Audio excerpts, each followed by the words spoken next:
ಸುಮಾರು 1984ರಿಂದ 2024 ಸುಮಾರು 40 ವರ್ಷಗಳ ಜರ್ನಿ. ಮೃದುವಾದ ಮಾತು, ಒಂದು ಅದ್ಭುತ ನಗು, ಒನ್ ಆಫ್ ದ ಲೆಜೆಂಡ್ ಅಂತಲೇ ಕರಿಬೋದು ವಿ ಮನೋಹರ್ ಸರ್. ಸೊ ಈ 40 ವರ್ಷದ ಜರ್ನಿ ನಿಮಗೆ ಎಷ್ಟು ತೃಪ್ತಿ ಕೊಟ್ಟಿದೆ ಸರ್? ನಾನು ಅಂದ್ಕೊಂಡಿರಲಿಲ್ಲ ಸಂಗೀತ ನಿರ್ದೇಶಕ ಆಗಬೇಕು ಅಂತ. ಕಾಶಿ ಸರ್ ಮನೆಯಲ್ಲೇ ಉಳ್ಕೊಂಡೆ. ಅವರು ಬೆಳಿಗ್ಗೆ ತಿಂಡಿ, ಮಧ್ಯಾಹ್ನ ಊಟ, ಸಂಜೆ ಸ್ನ್ಯಾಕ್ಸು, ರಾತ್ರಿ ಊಟ ಎಲ್ಲ ಒಂದು ತಮ್ಮನ ಥರ 6 ವರ್ಷ ಸಾಕಿದ್ರು. ಕಾಶಿನಾಥ್ ಅವರಿಗೆ ಮೊದಲನೇ ಶಿಷ್ಯ ಅಂತಂದರೆ ಈ ಬ್ಯಾಚಲ್ಲಿ ನೀವೇ ಅಂತ ಹೇಳ್ಬೋದು. ನಾನೇ ಮೊದಲು. ಕಾಶಿ ಮನೆ ಹೆಂಗಂದರೆ ಯಾರು ಬೇಕಾದ್ರೂ ಭಿಕ್ಷುಕರು ಒಳಗೆ ಬರ್ಬೋದು, ಆ ಥರ. ಕಾಶಿ ಸರ್ ಯಾರನ್ನಾದ್ರೂ ಸೇರಿಸ್ಬೇಕು ಅಂದರೆ ಅವನಿಗೆ ಪ್ರತಿಭೆ ಇದ್ದರೆ ಮಾತ್ರ ಒಳಗಡೆ ಸೇರಿಸೋರು. ಉಪ್ಪಿ ನನಗೆ ಭಾಳ ಕ್ಲೋಸ್ ಫ್ರೆಂಡ್ ಆದರು. ಇನ್ನೊಂದು ನನ್ನ ಅದೃಷ್ಟ ಅಂತ ಹೇಳ್ಬೋದು, ಹಂಸಲೇಖ ಸರ್ ಪರಿಚಯ ಆಗಿತ್ತು. ಆಗ ಉಪೇಂದ್ರ ಅವರು ನನಗೆ ಹೇಳಿದ್ರು, ಮನೋಹರ್ ಈ ಪಿಕ್ಚರ್ಗೆ ನೀವೇ ಮ್ಯೂಸಿಕ್ ಮಾಡಬೇಕು ಅಂತ. ಫಸ್ಟ್ ಮೂವಿ ಮ್ಯೂಸಿಕ್ ಡೈರೆಕ್ಟರ್ ಆಗಿ ಅವ್ರದ್ದು ಫಸ್ಟ್ ಡೈರೆಕ್ಷನು ನಿಮ್ಮದು ನೋಡಿ. ಅವ್ರದ್ದು ಒಬ್ಬ ಡೈರೆಕ್ಟ್ರು ಫಸ್ಟ್ ಅವಕಾಶ ಸಿಕ್ಕಾಗ ಏನು ಮಾಡ್ತಾರೆ, ಸಪೋರ್ಟಿವ್ ಆಗಿ ಎಲ್ಲ ಸ್ಟ್ರಾಂಗ್ ಇರೋರನ್ನೇ ಮಾಡ್ತಾರೆ, ಹೆಸರು ಮಾಡಿರೋರು. ಹೌದು, ಯಾಕಂದರೆ ಅವರು ಹೊಸ ಸಿನಿಮಾ, ಹೊಸ ಡೈರೆಕ್ಷನ್ ಅಂತ. ಆದರೆ ಉಪೇಂದ್ರ ಅವರು ಎಷ್ಟು ಧೈರ್ಯ ಮಾಡಿದ್ರು ಅಂದರೆ ನನ್ನ ಹಾಕ್ಕೊಳ್ಳೋಕ್ಕೆ ಧೈರ್ಯ ಮಾಡಿದ್ರು. ನಡ್ಕೊಂಡು ಬೈಸ್ಕೊಂಡು.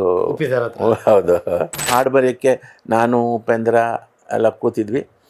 ಉಪೇಂದ್ರ ಅವರು ಕಮಾನ್ ಕಮಾನ್ ಕಾಮಣ್ಣ ಬಾಣ ಬಿಡ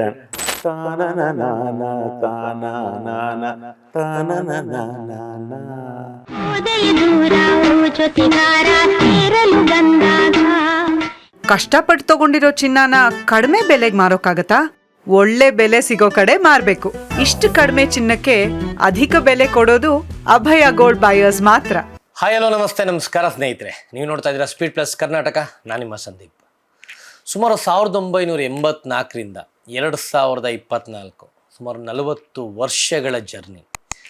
ಗೀತ ರಚನಾಕಾರರಾಗಿ, ಸಂಗೀತ ನಿರ್ದೇಶಕರಾಗಿ, ನಟರಾಗಿ, ವಾವ್ ಎಂಥ ಅದ್ಭುತ ಜರ್ನಿ. ಇವ್ರನ್ನ ನೋಡ್ತಾ ಇರೋದೇ ಒಂದು ಖುಷಿ. ಮೃದುವಾದ ಮಾತು, ಒಂದು ಅದ್ಭುತ ನಗು. ಅವ್ರ ಸಿನಿಮಾಗಳಲ್ಲಿ ಪಾತ್ರಗಳನ್ನ ಮಾಡಿ ಡೈಲಾಗ್ ಹೊಡೆದ್ರೂ ಹಾಗೇ ಇರುತ್ತೆ, ಹಾಡುಗಳನ್ನ ಬರೆದ್ರೂ ಅಷ್ಟೇ ಮೃದುವಾಗಿ ಮೆಲೋಡಿಯಾಗಿರುತ್ತೆ, ಟ್ಯೂನ್ ಹಾಕಿದರೂ ಅಷ್ಟೇ ಅದ್ಭುತವಾಗಿರುತ್ತೆ. ಸುಮಾರು 2,500 ಹಾಡುಗಳಿಗೆ ಸಾಹಿತ್ಯ ಬರೆದಿದ್ದಾರೆ. 160 ಸಿನಿಮಾಗಳಿಗೆ ಸಂಗೀತ ನಿರ್ದೇಶಕರ ಕೆಲಸ ಮಾಡಿದ್ದಾರೆ. ಈಗಲೂ ಕೂಡ ಅವ್ರನ್ನ ಭೇಟಿಯಾಗಿ ಬಂದಾಗ ಇನ್ನೇನು ಹೊಸ ಸಿನಿಮಾ ನಿರ್ದೇಶಕ ಮಾಡೋಕ್ಕೆ ಒಂದು ಪ್ಲ್ಯಾನ್ ಮಾಡಿಕೊಂಡು ಸ್ಕ್ರಿಪ್ಟ್ನ ಬರ್ಕೊಂಡು ಅದ್ರದ್ದೊಂದು ಸ್ಕೆಡ್ಯೂಲಿಂಗ್ ಮಾಡ್ಕೊಂಡು ಕೂತಿದ್ರು. ಯಾವತ್ತು ಏನೋ ಒಂದು ಮಾಡ್ತಾನೆ ಇರ್ತಾರೆ. ಸೊ ಅವ್ರನ್ನ ಒಂದು ಭೇಟಿಯಾಗಿದ್ದೀನಿ. ಇದು ನನ್ನದಿರ್ದ ಒನ್ ಆಫ್ ದ ಲೆಜೆಂಡ್ ಅಂತಲೇ ಕರಿಬೋದು ವಿ ಮನೋಹರ್ ಸರ್. ಸರ್ ನಮಸ್ತೆ, ನಿಮ್ಮನ್ನ ಭೇಟಿ ಮಾಡಿ ತುಂಬ ಖುಷಿ ಆಯಿತು. ನಮಸ್ಕಾರ. ನಿಮ್ಮ ಒಂದು ಏನೋ ಒಂದು ಕೆಲಸ ಮಾಡ್ತಾಯಿದ್ರಿ, ನಿರ್ದೇಶನಕ್ಕೆ ತಯಾರಿ ಮಾಡ್ತಾಯಿದ್ರಿ. ಈ ಟೈಮಲ್ಲಿ ನನಗೊಂದು ಟೈಮ್ ಕೊಟ್ಟಿದ್ದೀರಾ, ತುಂಬ ಧನ್ಯವಾದಗಳು ಸರ್. ಹೇಗಿದ್ದೀರಾ? ಚೆನ್ನಾಗಿದ್ದೀನಿ. ಸೊ ನಿಮ್ಮನ್ನ ಒಂದು ನೋಡೋದೇ ಒಂದು ಖುಷಿ ನಮ್ಗಳಿಗೆಲ್ಲ. ಯಾಕಂದ್ರೆ ನಮ್ಮ ಬಾಲ್ಯ ದಿನಗಳಿಂದ ನಿಮ್ಮ ಸಿನಿಮಾ ಹಾಡುಗಳನ್ನ ಕೇಳಿದ್ವಿ, ನಾವು ಖುಷಿ ಪಟ್ಟಿದ್ದೀವಿ. ಇವಾಗಲೂ ನಾವೆಲ್ಲರೂ ಕಾರಲ್ಲಿ ಸ್ನೇಹಿತರ ಜೊತೆ ಆಚೆ ಕಡೆಲ್ಲ ಹೋಗ್ತಾ ಇದ್ದರೆ ನಿಮ್ಮ ಹಾಡುಗಳನ್ನೇ ಕೇಳ್ಕೊಂಡು ಹೋಗ್ತಾ ಇರ್ತೀವಿ. ನೀವು ಬರ್ದಿರೋ ಹಾಡುಗಳು, ಟ್ಯೂನ್ ಹಾಕಿರೋ ಹಾಡುಗಳು ಎಲ್ಲ. ಸೊ ಈ 40 ವರ್ಷದ ಜರ್ನಿ ನಿಮಗೆ ಎಷ್ಟು ತೃಪ್ತಿ ಕೊಟ್ಟಿದೆ ಸರ್? ಸುಮಾರಾಗಿ ತೃಪ್ತಿ ಕೊಟ್ಟಿದೆ. ಯಾಕಂದರೆ ನಾನು ಅಂದ್ಕೊಂಡಿರಲಿಲ್ಲ ಸಂಗೀತ ನಿರ್ದೇಶಕ ಆಗಬೇಕು ಅಂತ. ನಾನು ಬಂದಿದ್ದು ನಿರ್ದೇಶಕ ಆಗಬೇಕು ಅಂತ. ಆವಾಗ ನನಗೆ ಕಾಶಿನಾಥ್ ಸರ್ ಅವ್ರನ್ನ ಪರಿಚಯ ಮಾಡಿಕೊಟ್ಟಿದ್ದು ನಮ್ಮ ಶಂಕರನಾಥ್ ಅರವಿಂದ್ ಅವರು. ಅವರಿಲ್ಲ, ಈಗ ಕೋವಿಡಲ್ಲಿ ಹೋಗ್ಬಿಟ್ರು. ಅದಾದಮೇಲೆ ಸುಂದರನಾಥ್ ಸುವರ್ಣ ಅವರು ಅನುಭವ ಚಿತ್ರಕ್ಕೆ ಕೆಲಸ ಮಾಡ್ತಿರುವಾಗ ಅವರು ನನ್ನ ಬಗ್ಗೆ ಹೇಳಿದರು. ಸುಂದರನಾಥ್ ಸುವರ್ಣ ಅವರು ನಮ್ಮ ಊರಿನವರು, ಮಂಗಳೂರಿನವರು. ಅವ್ರ ಹತ್ರ ನಾನು ಹೋಗ್ತಾ ಇದ್ದೆ, ನಾನು ಬರೆದಿರೋ ಹಾಡುಗಳೆಲ್ಲ ಅವ್ರಿಗೆ ತೋರಿಸ್ತಾ ಇದ್ದೆ. ಆಮೇಲೆ ಅದನ್ನು ಹಾಡಿ ಕೇಳಿಸ್ತಾ ಇದ್ದೆ ಅವರಿಗೆ, ನಾನೇ ಟ್ಯೂನ್ ಹಾಕಿ ಇದು ಮಾಡ್ತಿದ್ದೆ. ಅವರು ಈ ಅನುಭವ ಚಿತ್ರದ ತಯಾರಿಯಲ್ಲಿ ಕಾಶಿ ಸರ್ ಹತ್ರ ಹೇಳಿದ್ರಂತೆ, ಮನೋಹರ್ ಅಂತ ನನ್ನ ಫ್ರೆಂಡ್ ಇದ್ದಾನೆ, ಅವನು ಹಾಡೆಲ್ಲ ಚೆನ್ನಾಗಿ ಬರೀತಾನೆ ಅಂತ, ಹಾಗಾದ್ರೆ ಕರ್ಕೊಂಬನ್ನಿ ಅಂತ ಕಾಶಿ ಅವ್ರು ಹೇಳಿ ಅಲ್ಲಿ ಫಸ್ಟು ಇದಾಯಿತು. ನನಗೆ ಟ್ಯೂನ್ಗೆಲ್ಲ ಬರೀತೀರಿ ಅನ್ರಿ ಅಂತ ಹೇಳಿದರು ಕಾಶಿ ಸರ್. ಸರ್ ನನಗೆ ಊರಲ್ಲೆಲ್ಲ ನಾಟಕಗಳಿಗೆ ಈ ತಮಿಳ್ ಸಾಂಗ್ಸು, ಹಿಂದಿ ಸಾಂಗ್ಸ್ಗೆಲ್ಲ ಬರೆದು ಅಭ್ಯಾಸ ಇದೆ, ಹಾಗಾಗಿ ಮೀಟ್ರಿಗೆಲ್ಲ ಬರೆಯೋದು ಗೊತ್ತಿದೆ ಅಂತ. ಸರಿ ಅಂತೇಳ್ಬಿಟ್ಟು ಎಲ್ ವೈದ್ಯನಾಥನ್ ಅವ್ರು ಪರಿಚಯ ಮಾಡಿಕೊಟ್ಟು ಅವ್ರು ಆವಾಗ ಟ್ಯೂನ್ ಮಾಡ್ತಾಯಿದ್ರು. ಇದೇ ಈ ಓ ದೇವದೂರ ಓ ಜೊತೆಗಾರ ಅನುಭವ ಸಿನಿಮಾದ ಹಾರ್ಮೋನಿಯಂ ಇಟ್ಕೊಂಡು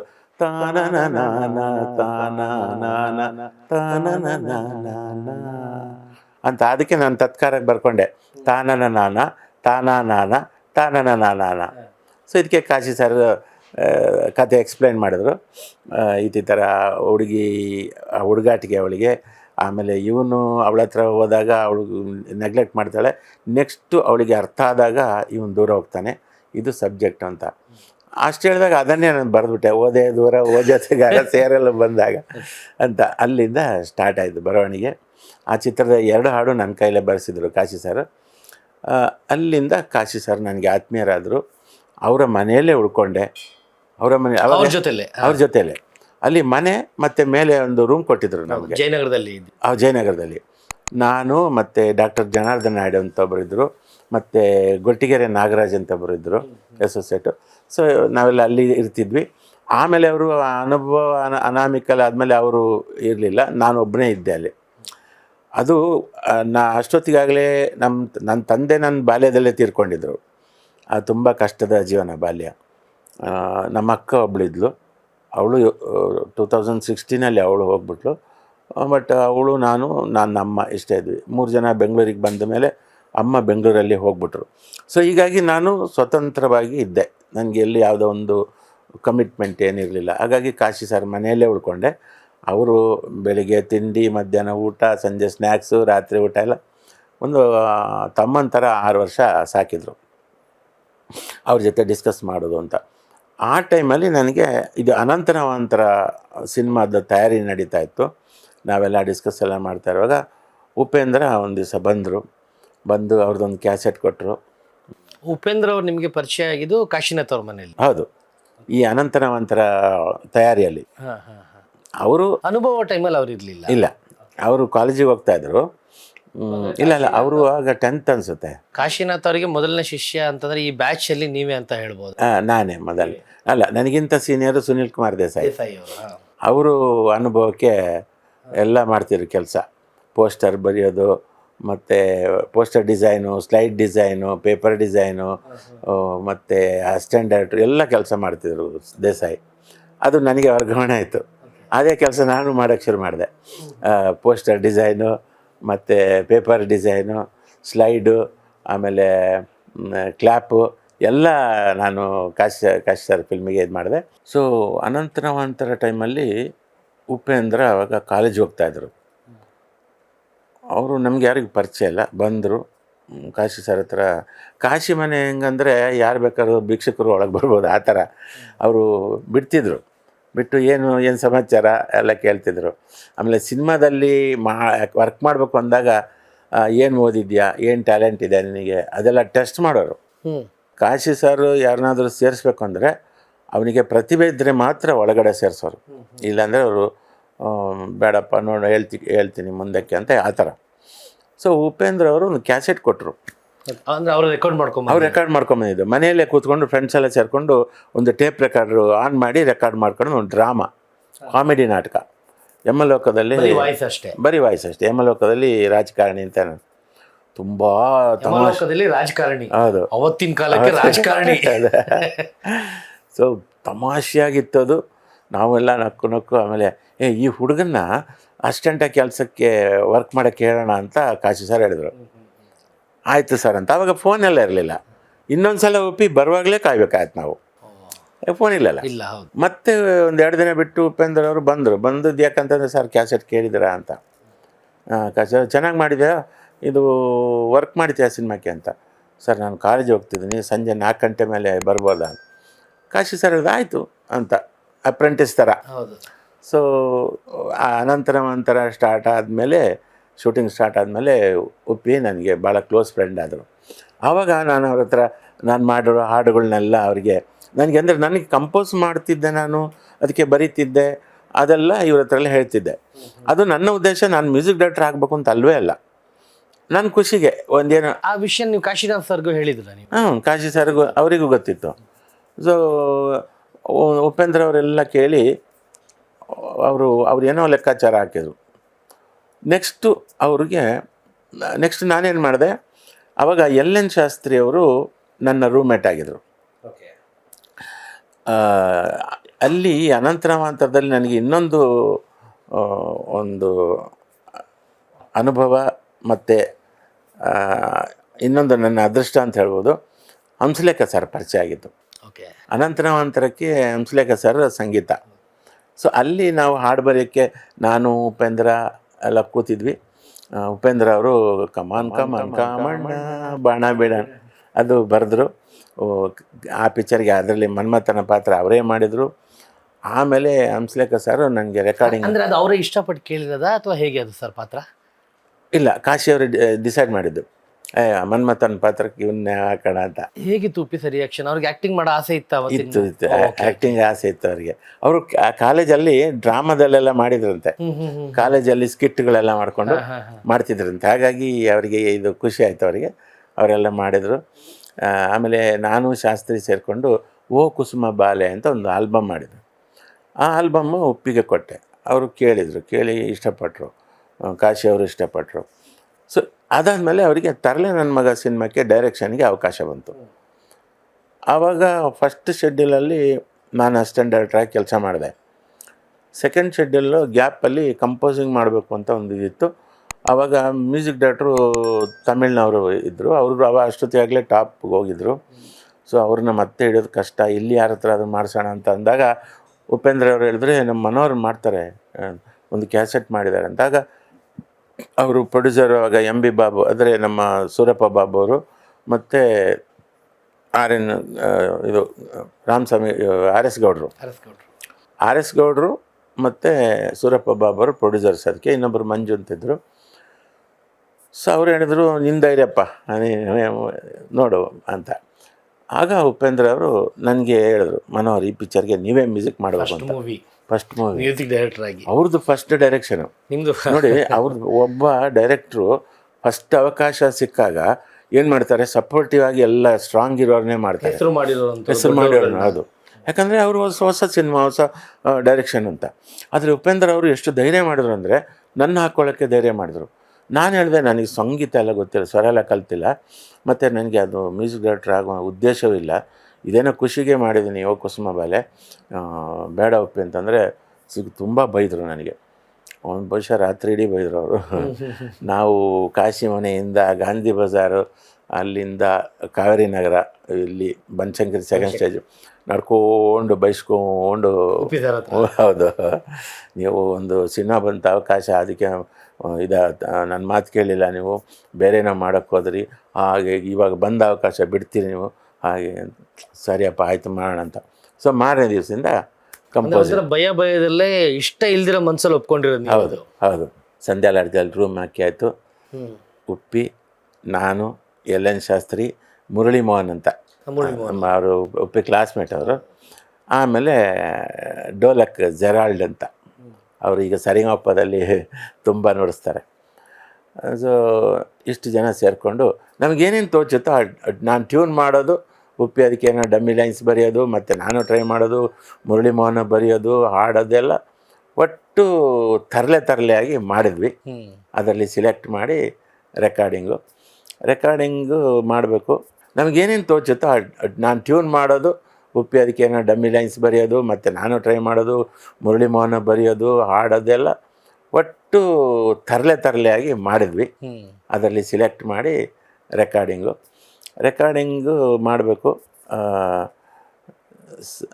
ಇದೆಲ್ಲ ಆದಮೇಲೆ ನಮ್ಮ ಗುರುಗಳು ಹಂಸಲೇಖ ಸರ್ ಈ ಒಂದು ಸಾಹಿತ್ಯ ಬರೆಯೋದ್ರಲ್ಲಾಗಲಿ, ನಾನು ಅವರ ಆರ್ಕೆಸ್ಟ್ರಾ ಪ್ರತಿದಿನ ನೋಡ್ತಾ ಇದ್ದೆ. ಇಲ್ಲಿ ಕಾಶಿ ಮನೆಯಲ್ಲಿ ಇರ್ತಿದ್ದೆ, ಸಂಕೇತ್ ಸ್ಟುಡಿಯೋ, ಚಾಮುಂಡೇಶ್ವರಿ, ಎಲ್ಲೆಲ್ಲಿ ಹಂಸಲೇಖ ಸರ್ದು ರೆಕಾರ್ಡಿಂಗ್ ಇರ್ತಿತ್ತು ಅಲ್ಲೆಲ್ಲ ಹೋಗ್ತಿದ್ದೆ.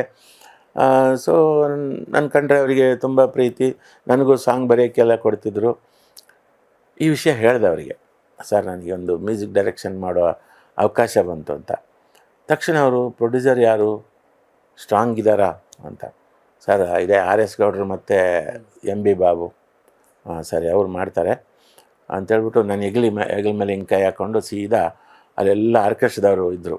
ಅವರೆಲ್ಲ ಮದ್ರಾಸ್ನವರು, ನನಗೆ ಸುಮಾರು 2-3 ವರ್ಷದಿಂದ ಪರಿಚಯ. ಅಷ್ಟೊತ್ತಿಗಾಗಲೇ ನಾನು ಸ್ಟುಡಿಯೋಗೆ ಹೋಗಿ ಅವ್ರ ರೆಕಾರ್ಡಿಂಗ್ ಹೋಗಿ ಆ ಮ್ಯೂಸಿಷಿಯನ್ಸ್ ಎಲ್ಲ ನನಗೆ ಪರಿಚಯ ಆಗಿದ್ರು, ಫ್ರೆಂಡ್ಸ್ ಆಗಿದ್ರು. ಅವ್ರ ಮುಂದೆ ನನ್ನ ಹಿಂಗೆ ಹೆಗಲಿಗೆ ಹಾಕಿ ಸರ್ ಅಂದರು, ನನ್ನ ಶಿಷ್ಯ ಮ್ಯೂಸಿಕ್ ಮಾಡ್ತಿದ್ದಾನೆ, ನೀವೆಲ್ಲ ಅವನಿಗೆ ಕೋಆಪ್ರೇಟ್ ಮಾಡಬೇಕು ಅಂತ. ಸೊ ಎಲ್ಲ ಕ್ಲಾಪ್ಸ್ ಹೊಡೆದ್ರು. ಸೊ ನೆಕ್ಸ್ಟು ಸಾರ್ದು ಡೇಟ್ ಆದಮೇಲೆ ನನ್ನದು ಡೇಟು ಕಂಟಿನ್ಯೂ. ಸೊ ಹಾಗೆ ತರಲೆ ನನ್ನ ಮಗ ಸಾಂಗ್ ರೆಕಾರ್ಡಿಂಗು. ಆವತ್ತು ಏನಾಯಿತು, ಒಂದು ತಮಾಷೆ ಆಯಿತು. ಸ್ಯಾಕ್ಸ್ ರಾಜ್ ಅವರು ಕಂಡಕ್ಟಿಂಗು. ಅವಾಗೆಲ್ಲ ಮ್ಯೂಸಿಕ್ ಎಲ್ಲ ಆರ್ಕೆಸ್ಟ್ರಾದವ್ರು ಹೆಂಗಂದರೆ ಸಿಸ್ಟಮ್ ಯಾವ ಥರ ಇತ್ತಂದರೆ, ಮ್ಯೂಸಿಕ್ ಡೈರೆಕ್ಟ್ರು ಟ್ಯೂನ್ ಮಾಡೋರು. ಟ್ಯೂನ್ ಮಾಡಿ ಆದಮೇಲೆ ಆ ಟ್ಯೂನನ್ನು ಕಂಡಕ್ಟ್ರಿಗೆ ಹೇಳೋರು. ಅವರು ಅದನ್ನು ನೊಟೇಷನ್ ಬರ್ಕೊಳ್ಳೋರು. ನೊಟೇಷನ್ ಬರ್ಕೊಂಡಾದ್ಮೇಲೆ ಅದರದ್ದು ಗ್ಯಾಪ್ ಮ್ಯೂಸಿಕ್ಕು, ಇಂಟ್ರೊಡಕ್ಷನ್ ಮ್ಯೂಸಿಕ್ಕು ಎಲ್ಲ ಮ್ಯೂಸಿಕ್ ಡೈರೆಕ್ಟ್ರು ಹೇಳೋರು. ಸೊ ಸರ್ ಹೇಳ್ತಿದ್ರು, ಹಂಸಲೇಖ ಸರ್ ಅವರಿಗೆಲ್ಲ ಹೇಳ್ತಿದ್ರು. ಅದಾದ ಮೇಲೆ ಅವರು ಅದಕ್ಕೆ ಕಾರ್ಡ್ಸು ಲೆಕ್ಕಾಚಾರ ಮಾಡಿಕೊಂಡು ಬೇರೆ ಎಲ್ಲ ಆರ್ಕೆಸ್ಟ್ರಾದವರಿಗೆ, ವಯಲಿನಿಸ್ಟ್ ಅವರಿಗೆ, ಕೀಬೋರ್ಡ್ನವನಿಗೆ, ಗಿಟಾರ್ನವನಿಗೆ, ಡೋಲಕ್ನವನಿಗೆ ಎಲ್ಲರಿಗೂ ಅವರು ಇದು ಇಲ್ಲಿ ಇಷ್ಟಿಗೆ ಬರುತ್ತೆ ಅಂತ ಹೇಳೋ ಪದ್ಧತಿ ಇತ್ತು. ಸೊ ಅವರಿಗೆ ಒಂದು ಸ್ಥಾನ ಇಂಡಿಯಾದಲ್ಲಿ ಕಂಡಕ್ಟರ್ಸ್ಗೆ ಆವಾಗ ದೊಡ್ಡ ಒಂದು ರೆಸ್ಪೆಕ್ಟು, ಒಂದು ಸ್ಥಾನ ಇತ್ತು. ಸೊ ನನ್ನ ಫಸ್ಟ್ ಪಿಕ್ಚರು ಸ್ಯಾಕ್ಸ್ ರಾಜ ಅವ್ರನ್ನ ಆಟೋದಲ್ಲಿ ಕರ್ಕೊಂಡು ಹೋಗಬಾರ್ದು, ಕಾರಲ್ಲಿ ಕರ್ಕೊಂಡು ಹೋಗ್ಬೇಕು ಅಂತ ಪ್ರೊಡ್ಯೂಸರ್ಗೆ ಹೇಳಿದೆ. ನೋಡಿ, ನಾಳೆ ಬೆಳಿಗ್ಗೆ ಕಾರು, ಅವರು ಅಲ್ಲಿ ರೇಸ್ ಕೋರ್ಸಲ್ಲಿ ಒಂದು ಹೋಟ್ಲಲ್ಲಿ ರೂಮ್ ಮಾಡಿದರು, ಕಾರ್ ಬರಬೇಕು, ಕಾರ್ ಕಳಿಸ್ಬೇಕು ನೀವು ಅಂತ. ಅವ್ರು ಪ್ರೊಡ್ಯೂಸರ್ ಆಯಿತು ಅಂತ ಒಪ್ಕೊಂಡ್ರು. ಸೊ ಬೆಳಿಗ್ಗೆ 8 ಗಂಟೆಗೆ ಹೋದೆ, ಅವರ ರೂಮಿಗೆ ಹೋದೆ. ರೂಮಿಗೆ ಹೋದ್ಮೇಲೆ ಈಗ 8:15 ಕಾರ್ ಬರುತ್ತೆ, ನಿಮ್ಮನ್ನು ಕಾರಲ್ಲೇ ಕರ್ಕೊಂಡು ಹೋಗ್ತೀನಿ ಅಂತ. ಅವರು ನಕ್ಬಿಟ್ರು. ಅವರಿಗೆ ಅದೆಲ್ಲ ಇದೆಲ್ಲ ಇಲ್ಲ, ಕಾರಲ್ಲಿ ಹೋಗ್ಬೇಕು ಅದೆಲ್ಲ ಇಲ್ಲ. ಅವರು ಯಾವಾಗಲೂ ಅಲ್ಲಿಂದ ಸ್ಟುಡಿಯೋಗೆ ಆಟೋದಲ್ಲೇ ಬರ್ತಿದ್ರು. ಸೊ ಒಂದು ತಪ್ಪು ಮಾಡಿದ್ರು ಅವರು, ಒಂದು ಕಾಫಿ ಕುಡಿಯೋಣವ ಅಂತ ಅಂದರು. ಆಯಿತು ಅಂತ ಕೆಳಗಡೆ ರೆಸ್ಟೋರೆಂಟಿಗೆ ಬಂದ್ವಿ. ನಾನೇನು ತಪ್ಪು ಮಾಡಿದೆ, ಅಲ್ಲಿ ಮ್ಯಾನೇಜರ್ಗೆ ಹೇಳಿಲ್ಲ, ಕಾರ್ ಬಂದರೆ ಇಲ್ಲಿ ನಾವು ರೆಸ್ಟೋರೆಂಟಲ್ಲಿ ಇದ್ದೀವಿ ಅಂತ ಹೇಳಿಲ್ಲ. ಕಾರ್ ಬಂತು, ಕೇಳ್ಕೊಂಡು ಹೋಯ್ತು, ನಮ್ಗೆ ಅದು ಗೊತ್ತಿಲ್ಲ. 8:15 ನಮ್ಮದು ಟೀ ಕುಡ್ದಾಯ್ತು, ಮತ್ತೆ ರೂಮಿಗೆ ಬಂದ್ವಿ, ಕಾಯ್ತಾಯಿದ್ವಿ. ಫೋನೆಲ್ಲ ಇರಲಿಲ್ಲಲ್ಲ ಆವಾಗ. 8:45 ಆಯಿತು. ಜಾಸ್ತಿ ಹೊತ್ತು ಕಾದು ಇಲ್ಲ, ಅವ್ರು ಕೇಳ್ಕೊಂಡ್ರು. ಕೇಳಿದ್ರೆ ಇಲ್ಲ, ಅವ್ರು ಹೋದ್ರು ಅಂತ ಇವ್ರು ಹೇಳಿದ್ದಾರೆ. ನಾವು ಈಗ ರೆಸ್ಟೋರೆಂಟ್ ಹೋಗಿದ್ದು ಮ್ಯಾನೇಜರ್ಗೆ ಗೊತ್ತಿಲ್ಲ. ಹಾಗೆ ಕಾರು ಹೋಗಿದೆ. ಇಲ್ಲಿ 9 ಗಂಟೆ ಆಯಿತು. 9 ಗಂಟೆಗೆ ನಾನು ಇರಬೇಕು ಸ್ಟುಡಿಯೋದಲ್ಲಿ. ಕೊನೆಗೆ ಬೇಜಾರಾಗೋಯ್ತು, ಒಂದು ಆಟ ಹಿಡ್ಕೊಂಡು 9:15 ಹೋದರೆ ಆವಾಗ ರೂಟ್ ಬೇರೆ, ಈ ಯಶವಂತಪುರ ಪ್ರಸಾದ್ ಸ್ಟುಡಿಯೋದಲ್ಲಿ ರೆಕಾರ್ಡಿಂಗು, ಮಲ್ಲೇಶ್ವರಂ ಆಗಿ ಹೋಗ್ಬೇಕಾಯ್ತು, ಮೆಜೆಸ್ಟಿಕ್ ಮಲ್ಲೇಶ್ವರಂ. ಅಲ್ಲಿ ಹೋದರೆ ಸರ್ ಕಾಯ್ತಾಯಿದ್ರು, ಹಂಸಲೇಖ ಸರ್ ನನಗೆ ವಿಶ್ ಮಾಡೋಕ್ಕೆ ಕಾದಿದ್ದಾರೆ. ಕೋಪದಿಂದ ಒಂದು ಗೋಡೆ ಹಿಂಗೆ ಕೈ ಕೊಟ್ಟು ನಿಂತಿದ್ದಾರೆ. ಸರ್ ಅಂದೆ, ನಿನಗೆ ಗೊತ್ತಿಲ್ಲ, ನಾನು 7 ಗಂಟೆ ಬರ್ತೀನಿ ಸ್ಟುಡಿಯೋಗೆ. ಯಾವಾಗಲೂ ನೀನು ಯಾವಾಗಲೂ ನೋಡ್ತಿರ್ತೀಯ, ನಾನು 7 ಗಂಟೆ ಸ್ಟುಡಿಯೋ ಬರೋದು. ಎಷ್ಟು ಗಂಟೆ ಈಗ? 9:15 ಬರ್ತಾಯಿದ್ಯಾ? ನಿನ್ನ ಫಸ್ಟ್ ಫಿಲ್ಮು, ಒಂದು ಡಿಸಿಪ್ಲಿನ್ ಬೇಡ ಅಂತ ಬೈತು. ಸರಿ, ಅದು ಹೀಗೆ ಆಯಿತು. ಸರಿ, ತೆಂಗಿನಕಾಯಿ ಹೊಡಿ ಅಂತ.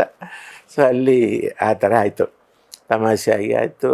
ಆಮೇಲೆ ಫಸ್ಟ್ ಸಾಂಗೆ ಜಗ್ಗೇಶ್ ಅವ್ರದ್ದು, ನಿನ್ನ ನಿನ್ನ ನಿನ್ನ ನಿನ್ನ ನಿನ್ನ ನಿನ್ನ ಜಾಸ್ತಿ ಓದಿತೀನಿ ಅಮ್ಮಮ್ಮ ದಮ್ಮಯ್ಯ, ಆ ಸಾಂಗ್ ರೆಕಾರ್ಡಿಂಗ್ ಎಲ್ಲ ಆಯಿತು. ಅಲ್ಲಿಂದ ಇದೊಂದು ಸಿನಿಮಾ. ಆಮೇಲೆ ನೆಕ್ಸ್ಟ್ ನಾನು ಮಾಡಲ್ಲ, ಡೈರೆಕ್ಷನ್ನು ಇದು ಮಾಡ್ತೀನಿ. ಏನೋ ಒಪ್ಪಿ ಹೇಳಿದ್ದಕ್ಕೆ ಒತ್ತಾಯ ಹಾಕಿ ಸಿನಿಮಾ ನಾನು ಮಾಡ್ತಿರೋದು ಅಂತ ಮನಸ್ಸಲ್ಲಿ ಅಂದ್ಕೊಂಡು ಆಯಿತು.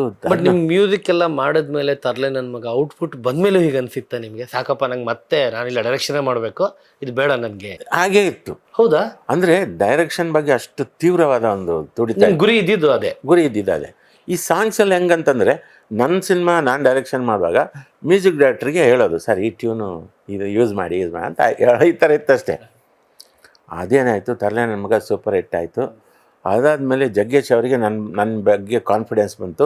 ಅವ್ರದ್ದು ಹೋಮ್ ಪ್ರೊಡಕ್ಷನ್ ಬಂಡ ನನ್ನ ಗಂಡ, ಅದಕ್ಕೂ ನನಗೆ ಒಂದು ಸಲ ನೀರು ಇಳಿದ ಮೇಲೆ ಮತ್ತೆ ಸಿನ್ಸಿಯರಾಗಿ ಈಜಬೇಕು.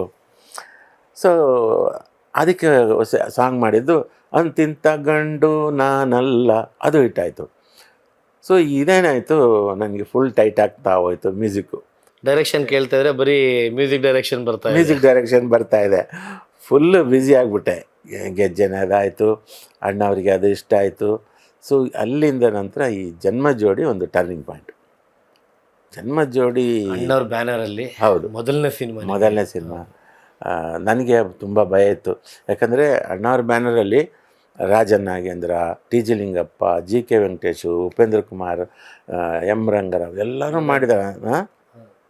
ಮತ್ತು ನಮ್ಮ ಗುರುಗಳು ಹಂಸಲೇಖ ಸರ್ ಎಲ್ಲ ಮಾಡಿದ್ದಾರೆ. ನಾನು ಹಿಂಗೆ ಸಾಧ್ಯ ಅಂತ. ಬಟ್ ಅಲ್ಲಿ ಅಣ್ಣವರು ಧೈರ್ಯ ತುಂಬಿದರು. ಹೇಗೆ ಬಂತು ಅದು ಅವಕಾಶ ನಿಮ್ಗದು?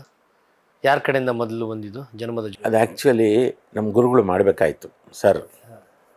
ಅವರು ಆ ಟೈಮಲ್ಲಿ ಅವರ ಮಗಂದು ಒಂದು ಸಿನಿಮಾ ಸುಗ್ಗಿ ಅಂತ ಅದ್ರ ತಯಾರಿಯಲ್ಲಿದ್ದರು. ಸೊ ಅವರು ಮಾಡೋಕ್ಕಾಗಲ್ಲ, ಟೈಮ್ ಅದಕ್ಕೆ ಇದು ಮಾಡೋಕ್ಕಾಗಲ್ಲ ತುಂಬ, ಯಾಕಂದರೆ ದೊಡ್ಡ ಸಬ್ಜೆಕ್ಟು ಮಾಡೋಕ್ಕಾಗಲ್ಲ, ನೀವು ನೋಡಿ ನನ್ನ ಶಿಷ್ಯ ಇದ್ದಾನೆ ಅಂತ. ಆಗ ಅಣ್ಣವರಿಗೆ ಮತ್ತು ವರದಣ್ಣ ಅವರಿಗೆ ಮನೋಹರ್ ಮಾಡಿದ್ದಾನೆ ಅಂತ, ಯಾಕಂದರೆ ಗೆಜ್ಜೆನಾದಲ್ಲಿ ನನ್ನ ಸಾಂಗ್ಸ್ ಹಿಟ್ಟಾಯಿತು, ಅದು ಅವರ ಹಳ್ಳಿಯಂದು. ಸೊ ಅದೊಂದು, ಮತ್ತು ಒಂದು 2 ಭಕ್ತಿಗೀತೆಗಳು ನಾನು ಮಾಡಿದ್ದೆ ಅಣ್ಣ ಅವ್ರದ್ದು. ಸೊ ಅದೆಲ್ಲ ಅವರಿಗೆ ಮನಸ್ಸಲ್ಲಿ ಮಾಡಬಲ್ಲ ಅಂತ ಇದಾಗಿ ಕರೆಸಿದ್ರು.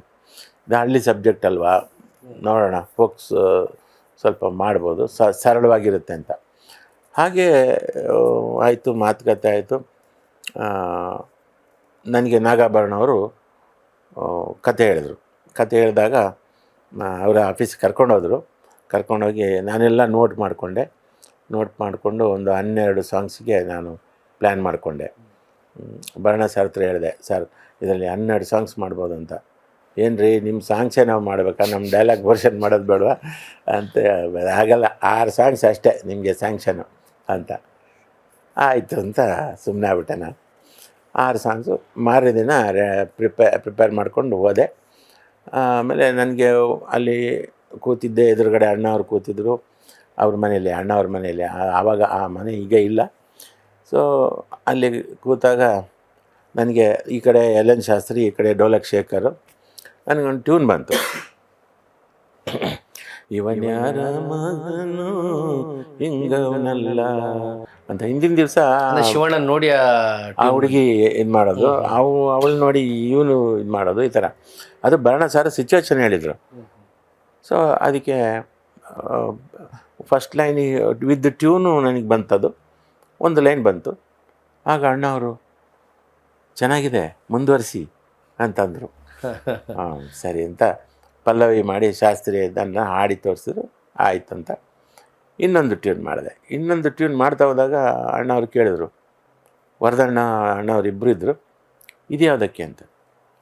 ಇದು ಅದೇ ಸಿಚುವೇಶನ್ಗೆ. ಬೇಡ, ಅದು ಓಕೆ ಆಯಿತು, ನೆಕ್ಸ್ಟ್ ಬೇರೆ ಇದಕ್ಕೆ ಮಾಡಿ. ಅಲ್ಲೇ ಓಕೆ ಪಟ್ಟದ್ದು, ಅಲ್ಲೇ ಫಸ್ಟ್ ಟ್ಯೂನು ಒಂದೇ ಸಲಕ್ಕೆ ಓಕೆ ಆಯಿತು. ನನಗೆ ಬೇರೆ ಎಲ್ಲ ಡೈರೆಕ್ಟ್ರುಗಳು 10 ಟ್ಯೂನು 20 ಟ್ಯೂನು ಎಲ್ಲ ಒಂದೇ ಸಿಚುವೇಶನ್ಗೆ ಕನ್ಫ್ಯೂಷನ್, ಅವರಿಗೆ ಜಡ್ಜ್ಮೆಂಟ್ ಇರಲ್ಲ. ಇಲ್ಲಿ ನೋಡಿ ಜಡ್ಜ್ಮೆಂಟು, ಇಲ್ಲಿ ಎಷ್ಟು ಪಕ್ಕಾ ಜಡ್ಜ್ಮೆಂಟು. ನಮ್ಮ ಸಂಸ್ಥೆಯಲ್ಲಿ ನಾವು ಒಂದು ಟ್ಯೂನು ಇಷ್ಟ ಆಗಿಬಿಟ್ರೆ ಅಲ್ಲಿ ಅದು ಬ್ಲಾಕ್. ಮತ್ತೆ ನಾವು ಮುಂದೆ ಬೇರೆ ಇನ್ನೊಂದು ಟ್ಯೂನ್ ಅದಕ್ಕೆ ಆಲ್ಟರ್ನೇಟ್ ನಾವು ಕೇಳಲ್ಲ. No options. ಸೊ ಹಾಗೆ. ಸೊ ಮಧ್ಯಾಹ್ನ ಮೇಲೆ ಇನ್ನೊಂದು ಇದು, ಜನ್ಮದ ಜೋಡಿ ನೀನು ಕನಕ ನೋಡಿ. ಅದು ಬೆಳಗಿನ ಹ್ಯಾಂಗ್ ಅವರು ಮಧ್ಯಾಹ್ನ ಮೇಲೂ ಬಂದಿದ್ದರಿಂದ ಆ 2 ಹಾಡು ಒಂದೇ ಥರ ಇದೆ. ಹುಡುಗನ ಪ್ರಾಣ ನೀನು ಕೊನೆಯ ತನಕ. ಟ್ಯೂನು ಕೂಡ ಸ್ವಲ್ಪ ರಿಸೆಂಬ್ಲೆನ್ಸ್, ಅಂದರೆ ಒಂದೇ ರಾಗ ಇದೆ ಅದು. ಹಿಂಗವನಲ್ಲ ಜನ್ಮದ ಜೋಡಿ ನೀನು. ಸೊ ಅದಕ್ಕೆ ಸಂಬಂಧ ಇದೆ, ಯಾಕಂದರೆ ಅದು 2 ಬಿಂಪಲಾಸ್ ಆಧಾರಿತ ಇದು. ಸೊ ಆ ಒಂದು ಹ್ಯಾಂಗ್ ಅವರಲ್ಲಿ ಅದಾಯಿತು. ಮಾರನೇ ದಿನ 2 ಆಯಿತು, 2 ಓಕೆ ಆಯಿತು. ಒಂದು 3ನೇ ದಿನ ಒಂದು ಸ್ಟಕ್ ಆದ ನನಗೆ, ಇದು ಕೋಲುಮಂಡೆ ಜಂಗಮದೇವ.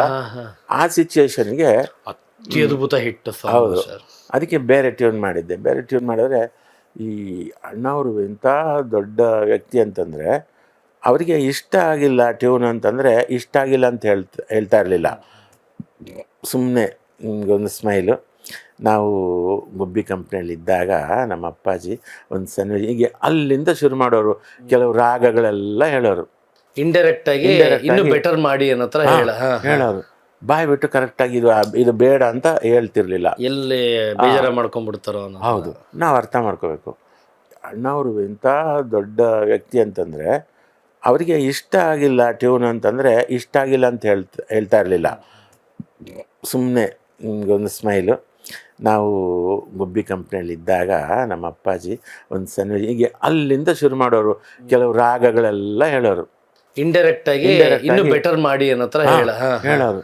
ಬಾಯ್ ಬಿಟ್ಟು ಕರೆಕ್ಟಾಗಿ ಇದು ಬೇಡ ಅಂತ ಹೇಳ್ತಿರ್ಲಿಲ್ಲ, ಎಲ್ಲಿ ಬೇಜಾರ ಮಾಡ್ಕೊಂಡ್ಬಿಡ್ತಾರೋ. ಹೌದು, ನಾವು ಅರ್ಥ ಮಾಡ್ಕೋಬೇಕು. ಆಮೇಲೆ ಅರ್ಜೆಂಟ್ ಏನಿಲ್ಲ, ನಾಳೆ ಬಂದು ಮಾಡಿ, ಸಾಯಂಕಾಲ ಆಯ್ತಲ್ಲ ಕಾಫಿ ಟೀ ಕುಡ್ದು ಅಂತ. ಭರಣ ಅವರು ಮೆಲ್ಲ ಕಿವಿಯಲ್ಲಿ ಹೇಳಿದ್ರು, ಗೊತ್ತಾಯ್ತಲ್ಲ ಇದು ಇಷ್ಟ ಆಗಿಲ್ಲ ಅವರಿಗೆ ಅಂತ. ಆಯ್ತಂದು ಸರಿ ಭರಣ ಸರ್ ಕರ್ಕೊಂಡೋದ್ರು, ಆಫೀಸ್ ಕರ್ಕೊಂಡೋಗಿ ಮೈಸೂರು ಮಹಾದೇವಯ್ಯ ಅವ್ರದ್ದು ಕಂಸಾಳೆ ಕ್ಯಾಸೆಟ್ ಕೊಟ್ಟರು ನನಗೆ. ಓಕೆ, ಇದು ಕೇಳಿ ಮನೋರು, ಇದು ಹೊಸ ಥರ ಇರುತ್ತೆ, ಈ ಪ್ಯಾಟ್ರನಲ್ಲಿ ಮಾಡೋಕ್ಕೆ ಟ್ರೈ ಮಾಡಿ, ಸ್ವಲ್ಪ ನಮ್ಮ ರಂಗಭೂಮಿ ಶೈಲಿಯಲ್ಲಿ ಬರುತ್ತೆ ಇದು ಅಂತ. ನಾನು ಕೇಳಿ ಆದಮೇಲೆ ಬೆಳಿಗ್ಗೆ ರೆಡಿ ಮಾಡಿಕೊಂಡು ನಾನು ಬಂದೆ. ಅದನ್ನು ಬರೆಯೋಕ್ಕೆ ದೊಡ್ಡರಂಗೇಗೌಡರನ್ನು ಕರೆಸಿದ್ರು. ಟ್ಯೂನ್ ರೆಡಿ ಮಾಡಿಬಿಟ್ಟಿದ್ರಿ ಆಲ್ರೆಡಿ ನೈಟೇ? ಟ್ಯೂನು ನೈಟ್ ರೆಡಿ ಮಾಡಿದೆ. ಬೆಳಿಗ್ಗೆ ಬಂದು ಶಾಸ್ತ್ರಿ ಅವರಿಗೆ ಹೇಳಿದೆ, ಎಲ್ ಎನ್ ಶಾಸ್ತ್ರಿ, ನಾನು ಹಾಡೋಕ್ಕೆ ನನಗೆ ಅಷ್ಟು ಇದಿರ್ತಿಲ್ಲ, ಶ್ರುತಿ ಅಪಸ್ವರ ಬರುತ್ತೆ ಅಂತ ಶಾಸ್ತ್ರಿ ಅವ್ರ ಜೊತೇಲಿ ಇರ್ತಿದ್ರು. ಅವ್ರಿಗೆ ಹೇಳ್ಕೊಟ್ಟೆ. ಅವರು ಆಮೇಲೆ ದೊಡ್ಡರಂಗೇಗೌಡರು ಅದಕ್ಕೆ ಬರೆದ್ರು. ಅದು ನಾನು ಟ್ಯೂನ್ ಹೇಳಿದಾಗ ಅವ್ರು ಬರೆದ್ರು, ಸ್ಪಾಟಲ್ಲೇ ಬರೆದ್ರು. ಅದನ್ನು ಶಾಸ್ತ್ರಿ ಅವರು ಹಾಡಿ ತೋರಿಸಿದ್ರು. ಒಂದೇ ಸಲ ಓಕೆ ಆಯಿತು. ಸೊ ಅಲ್ಲಿಗೆ ಅಣ್ಣವರು ಭಾಳ ಒಂಥರ ಆ ಕಣ್ಣು, ನಕ್ಷತ್ರ ಕಣ್ಣುಗಳು ಪಳ ಇದು ತುಂಬ ಚೆನ್ನಾಗಿ ಬಂತೀಗ ಅಂತ ಅವ್ರು ಖುಷಿ. ಏನು ಬರ್ದಪ್ಪ ಅಂತಂದರು. ಚೆನ್ನಾಗಿದೆಪ್ಪ ಅಂತ ಅವ್ರು ಹೇಳೋದು. ಹೌದು. ಅದಾದಮೇಲೆ ಇನ್ನೊಂದು ಸಿಚುವೇಶನ್ಗೆ ಈ ಮಾತಲ್ಲೇ ಹೇಳ್ಕೊಂಡು ಹೋಗೋತಾರೆ, ಆದರೆ ಸಿಚುವೇಶನ್ ತಕ್ಕಂಗೆ ಏನು ಮಣಿ ಮಣಿ ಮಣಿ ಮಣಿ ಮಣಿಗೊಂದು ದಾರ, ಅದು ಸಿಚುವೇಶನ್ ಇರಲಿಲ್ಲ ಹಾಡು. ಅವರು ಬರ್ಗೂರು ಸರ್, ಭರಣ ಸರ್, ಆಮೇಲೆ ದೊಡ್ಡರಂಗೇಗೌಡರು, ವರದಣ್ಣ ಅಣ್ಣ ಅವರು ಆ ಮೂಲೆಯಲ್ಲಿ ಕೂತ್ಕೊಂಡು ಡಿಸ್ಕಸ್ ಮಾಡ್ತಾಯಿದ್ದಾರೆ. ಶಾಸ್ತ್ರಿ, ನಾನು, ಡೋಲಕ್ ಶೇಖರು ಈ ಕಡೆ ಕೂತಿದ್ವಿ. ಒಂದು ಸ್ಕ್ರಿಪ್ಟ್ ಎಕ್ಸ್ಟ್ರಾ ಕಾಪಿಲಿತ್ತು. ಹೀಗೆ ಪೇಜ್ ತಿರುತ್ತಾ ನೋಡಿದೆ, ಈ 2 ಪೇಜು ಡೈಲಾಗ್ಸ್ ತುಂಬ ಚೆನ್ನಾಗಿದೆ ಶಾಸ್ತ್ರಿ, ಇದಕ್ಕೆ ಟ್ಯೂನ್ ಮಾಡಿದ್ರೆ ಚೆನ್ನಾಗಿರುತ್ತೆ ಶಾಸ್ತ್ರಿ ಅಂತ. ಇದು ನಮಗೆ ಈ ಡೈಲಾಗಿಗೆ ಟ್ಯೂನ್ ಮಾಡೋ ಸ್ಫೂರ್ತಿ ನಮ್ಮ ಗುರುಗಳು ಹಂಸಲೇಖ ಸರ್ದೆ. ಯಾಕಂದರೆ ಅವರು ಪ್ರೇಮಲೋಕದಲ್ಲಿ ಹುಡುಗಿ ಕೇಳಮ್ಮ ಸರಿಯಾಗಿ ಆ ಥರ ಹಾಡು ಡೈಲಾಗಿಗೆ ಹಾಡು ಮಾಡಬೇಕು ಅನ್ನೋ ತುಡಿತನೂ ನನ್ನ ಹತ್ರ ನನಗಿತ್ತು. ಆಮೇಲೆ ಅನಂತರಮಂತರದಲ್ಲೂ ಕೂಡ ಒಂದು 18 ಸೀನನ್ನು ಅವರು ಒಂದು ಸಾಂಗ್ ಆಗಿ ಮಾಡಿದ್ರು ಸರ್. ಅಂದರೆ ನವರಾತ್ರಿಯೊಳಗೆ ಮದುವೆ ನಡೆಯಬೇಕು, ಶಿವರಾತ್ರಿಯೊಳಗೆ ಎಲ್ಲ ಮುಗಿಯಬೇಕು.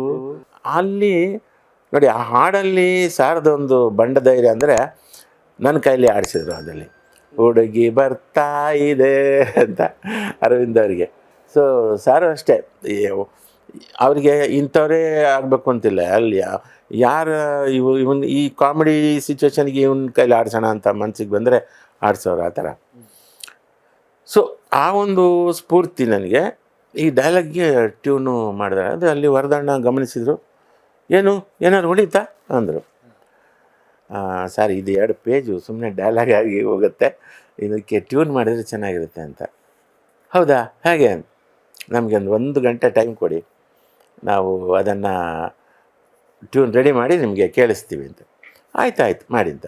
ನಾನು, ಶಾಸ್ತ್ರಿ, ಶೇಖರು ಹೊರಗಡೆ ಹೋಗಿ ನಾನು ಒಂದೊಂದೇ ಲೈನ್ಗೆ ಟ್ಯೂನ್ ಹೇಳ್ತಾ ಹೋದೆ. ಶಾಸ್ತ್ರಿ ಅವರು ನೋಟ್ಸ್ ಬರ್ಕೊಳ್ತಾ ಹೋದರು. ಪ್ರಾಕ್ಟೀಸ್ ಮಾಡಿ ಎಲ್ಲ ಹಾಡಿ ಬಂದ್ವಿ. ಆಯಿತು, ಹಾಡಿ ಅಂತ ಶಾಸ್ತ್ರಿ ಅವರು ಹಾಡಿದರು. ಮಣಿ ಮಣಿ ಮಣಿ ಮಣಿ ಮಣಿಗೊಂದು ದಾರ ಆದ ಫುಲ್ ಸಾಂಗ್ ಹಾಡಿದ್ರು.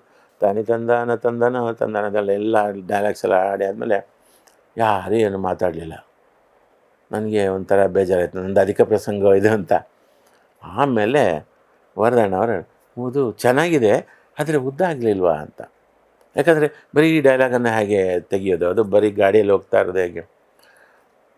ಅದಕ್ಕೆ ನಾನು ಹೇಳಿದೆ, ದೊಡ್ಡ ರೆಕಾರ್ಡಿಂಗ್ ಮಾಡೋಣ, ಒಂದು ವೇಳೆ ಜಾಸ್ತಿ ಲೆಂತ್ ಆಯಿತು ಅಂದರೆ ಕಟ್ ಮಾಡೋಣ ಅಂತ. ಆಯಿತು, ನೀವು ರೆಕಾರ್ಡಿಂಗ್ ಮಾಡಿ ಅಂತ ಧೈರ್ಯ ಕೊಟ್ಟರು ಅಣ್ಣ ಅವರು, ವರದಣ್ಣ. ಸೊ ರೆಕಾರ್ಡಿಂಗ್ ಮಾಡಿ ಆಯಿತು. ಮಂಜುಳಾ ಗುರು ಅವರು, ಎಲ್ ಎನ್ ಶಾಸ್ತ್ರಿ ಅವರು ಟ್ರ್ಯಾಕ್ ಆಡಿದರು. ಮಂಜುಳಾ ಗುರು ಅವರು ಫೈನಲ್ಲು.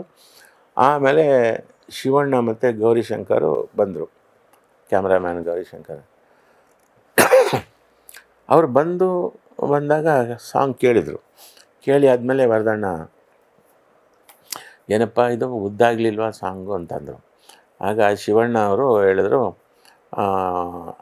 ಇಲ್ಲ ಅಪ್ಪಣ, ಇದು ನಾನು ಗೌರಿ ಡಿಸೈಡ್ ಮಾಡಿದ್ವಿ ಇದನ್ನು ಯಾವ ಥರ ತೆಗೆಯೋದು ಅಂತ, ಇದು ಫುಲ್ ಇರಲಿ ಅಂತ. ಓಕೆ. ಸೊ ಫುಲ್ ಸಾಂಗನ್ನು ಅವರು ಈ ಟಾಕಿ ಪೋರ್ಷನ್ನು ಮಾಡುತ್ತೆ, ಅವ್ರ ಮನೆಗೆ ಹೋಗಿ ಹಿಂಗೋಗಿ ಬರೋ ಥರ. ಹೌದು, 6 ಗಂಟೆವರೆಗೂ ಟಾಕಿ ಪೋರ್ಷನ್ನು. 6 ರಿಂದ 7 ಆ ಮುಸ್ಸಂಜೆ ಲೈಟಲ್ಲಿ ಈ ಹಾಡನ್ನು ಪ್ರತಿದಿನ ಶೂಟಿಂಗ್ 15 ದಿನ ಶೂಟಿಂಗ್ ಮಾಡಿದ್ದಾರೆ, ಒಂದೊಂದೊಂದೊಂದು ಗಂಟೆ ಬಿಟ್ಟು ಹೌದು. ಅದು ಅಷ್ಟಷ್ಟು ಪೋರ್ಷನ್ ಮಾಡ್ಕೊಂಡು ಮುಗಿಸಿದ್ದಾರೆ 15 ದಿನ. 15 ದಿನ. ಅದಕ್ಕೆ ಅದು ಒಂದೇ ಲೈಟಿಂಗ್ ಇದೆ. ಹೌದು ಹೌದು ಹೌದು, ಈವ್ನಿಂಗ್ ಟೈಮು. ಹೌದು. ಸೊ ಆ ಥರ ಅದರದ್ದು ಹುಟ್ಟಾಯಿತು. ಅದಾದಮೇಲೆ ಇನ್ನೊಂದು ಸಿಚುವೇಶನ್ ನಾನು ಕೇಳಿಕೊಂಡೆ, ಈ ಹುಚ್ಚಿ ಡೈಲಾಗ್ ಹೇಳೋ ಬದಲು ಹಾಡಲ್ಲಿ ದೇವ್ರನ್ನ ಬೈಯೋದು ಚೆನ್ನಾಗಿರುತ್ತೆ ಅಂತ.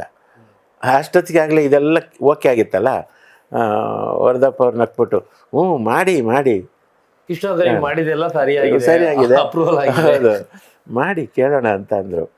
ಸೊ ಊರದ್ಯಾವ್ರೇ ನೀ ಕೊಟ್ಟಾಗ ಬೈಯೋದು ಅದೆಲ್ಲ ಶಾಸ್ತ್ರ, ಅದು ಓಕೆ ಆಯಿತು. ಸೊ ಹೀಗೆ ಆ ಸಿನಿಮಾದಲ್ಲಿ 9 ಹಾಡು. ಒಂದು ಮಾತ್ರ ಇದು ಬಂಗಿರಂಗ ಅವರು ಬರೆದಿದ್ದು, ಸೀರೆ ಸೀರೆ ಸೀರೆ ಎಲ್ಲೆಲ್ಲೋ ಹಾರೈತೆ, ಅದು ಅಷ್ಟು ಇದಾಗಲಿಲ್ಲ. ಸಿನಿಮಾದಲ್ಲೂ ಒಂದು 4 ಲೈನ್ ಇದೆ ಅಷ್ಟೇ. ಅದು ಸೊ ಲೆಂತ್ ಆಯ್ತು ಇದು ಆಯ್ತು. ಅದು 2 ದೊಡ್ಡರಂಗೇಗೌಡರು ಬರೆದ್ರು, 1 ಬರ್ಗೂರು ಸರ್ ಡೈಲಾಗು, ಉಳಿದಿದ್ದ 5 ಹಾಡು ನಾನು ಬರೆದೆ. ಸೊ ಹೀಗೆ ಇದಕ್ಕೊಂದು ಆ್ಯಡ್ ಆನ್ ಏನಕ್ಕೆ ಹೇಳ್ತಾ ಇದ್ದೀನಿ ಅಂದರೆ, ನಾವೆಲ್ಲ ಸ್ಕೂಲ್ ಡೇಸಲ್ಲಿ ಇದ್ದಾಗ ನಮ್ಮೂರು ಸಂತೆಯಲ್ಲಿ ಚಿತ್ರಮಂಜರಿ ಅಥವಾ ಚಿತ್ರಗೀತೆಗಳಂತ ಬುಕ್ಸ್ ಸಿಗೋದು. ನಾನು ಮಕ್ಕದನ್ನ ತೊಗೊಂಬಂದ್ಬಿಟ್ಟು ಓದಿ ಈ ಜನ್ಮದ ಜೋಡಿ ಫುಲ್ ಹಾಡುಗಳನ್ನ ಪ್ರಾಕ್ಟೀಸ್ ಮಾಡಿ ಅಂತಾಕ್ಷರಿ ಅಂತ ಹಾಡ್ತಾ ಇದ್ವಿ. ನೀವೇನು ಬರ್ದಿದಿರಲ್ಲ ಅದು ಪ್ರತಿಯೊಂದು ಸಾಲನ್ನ ಲೈನ್ನ ಕಂಪ್ಲೀಟಾಗಿ ಹಾಡ್ತಾ ಇದ್ವಿ. ಅಂದರೆ ಅಷ್ಟರ ಮಟ್ಟಿಗೆ ಅದು ಬಾಲ್ಯದಲ್ಲಿ ನಮ್ಮನ್ನ ಕಾಡಿತ್ತು, ಇವಾಗಲೂ ಕಾಡ್ತಾ ಇದೆ. ಅಂದರೆ one of the biggest musical hit movie ಜನ್ಮದ ಜೋಡಿ.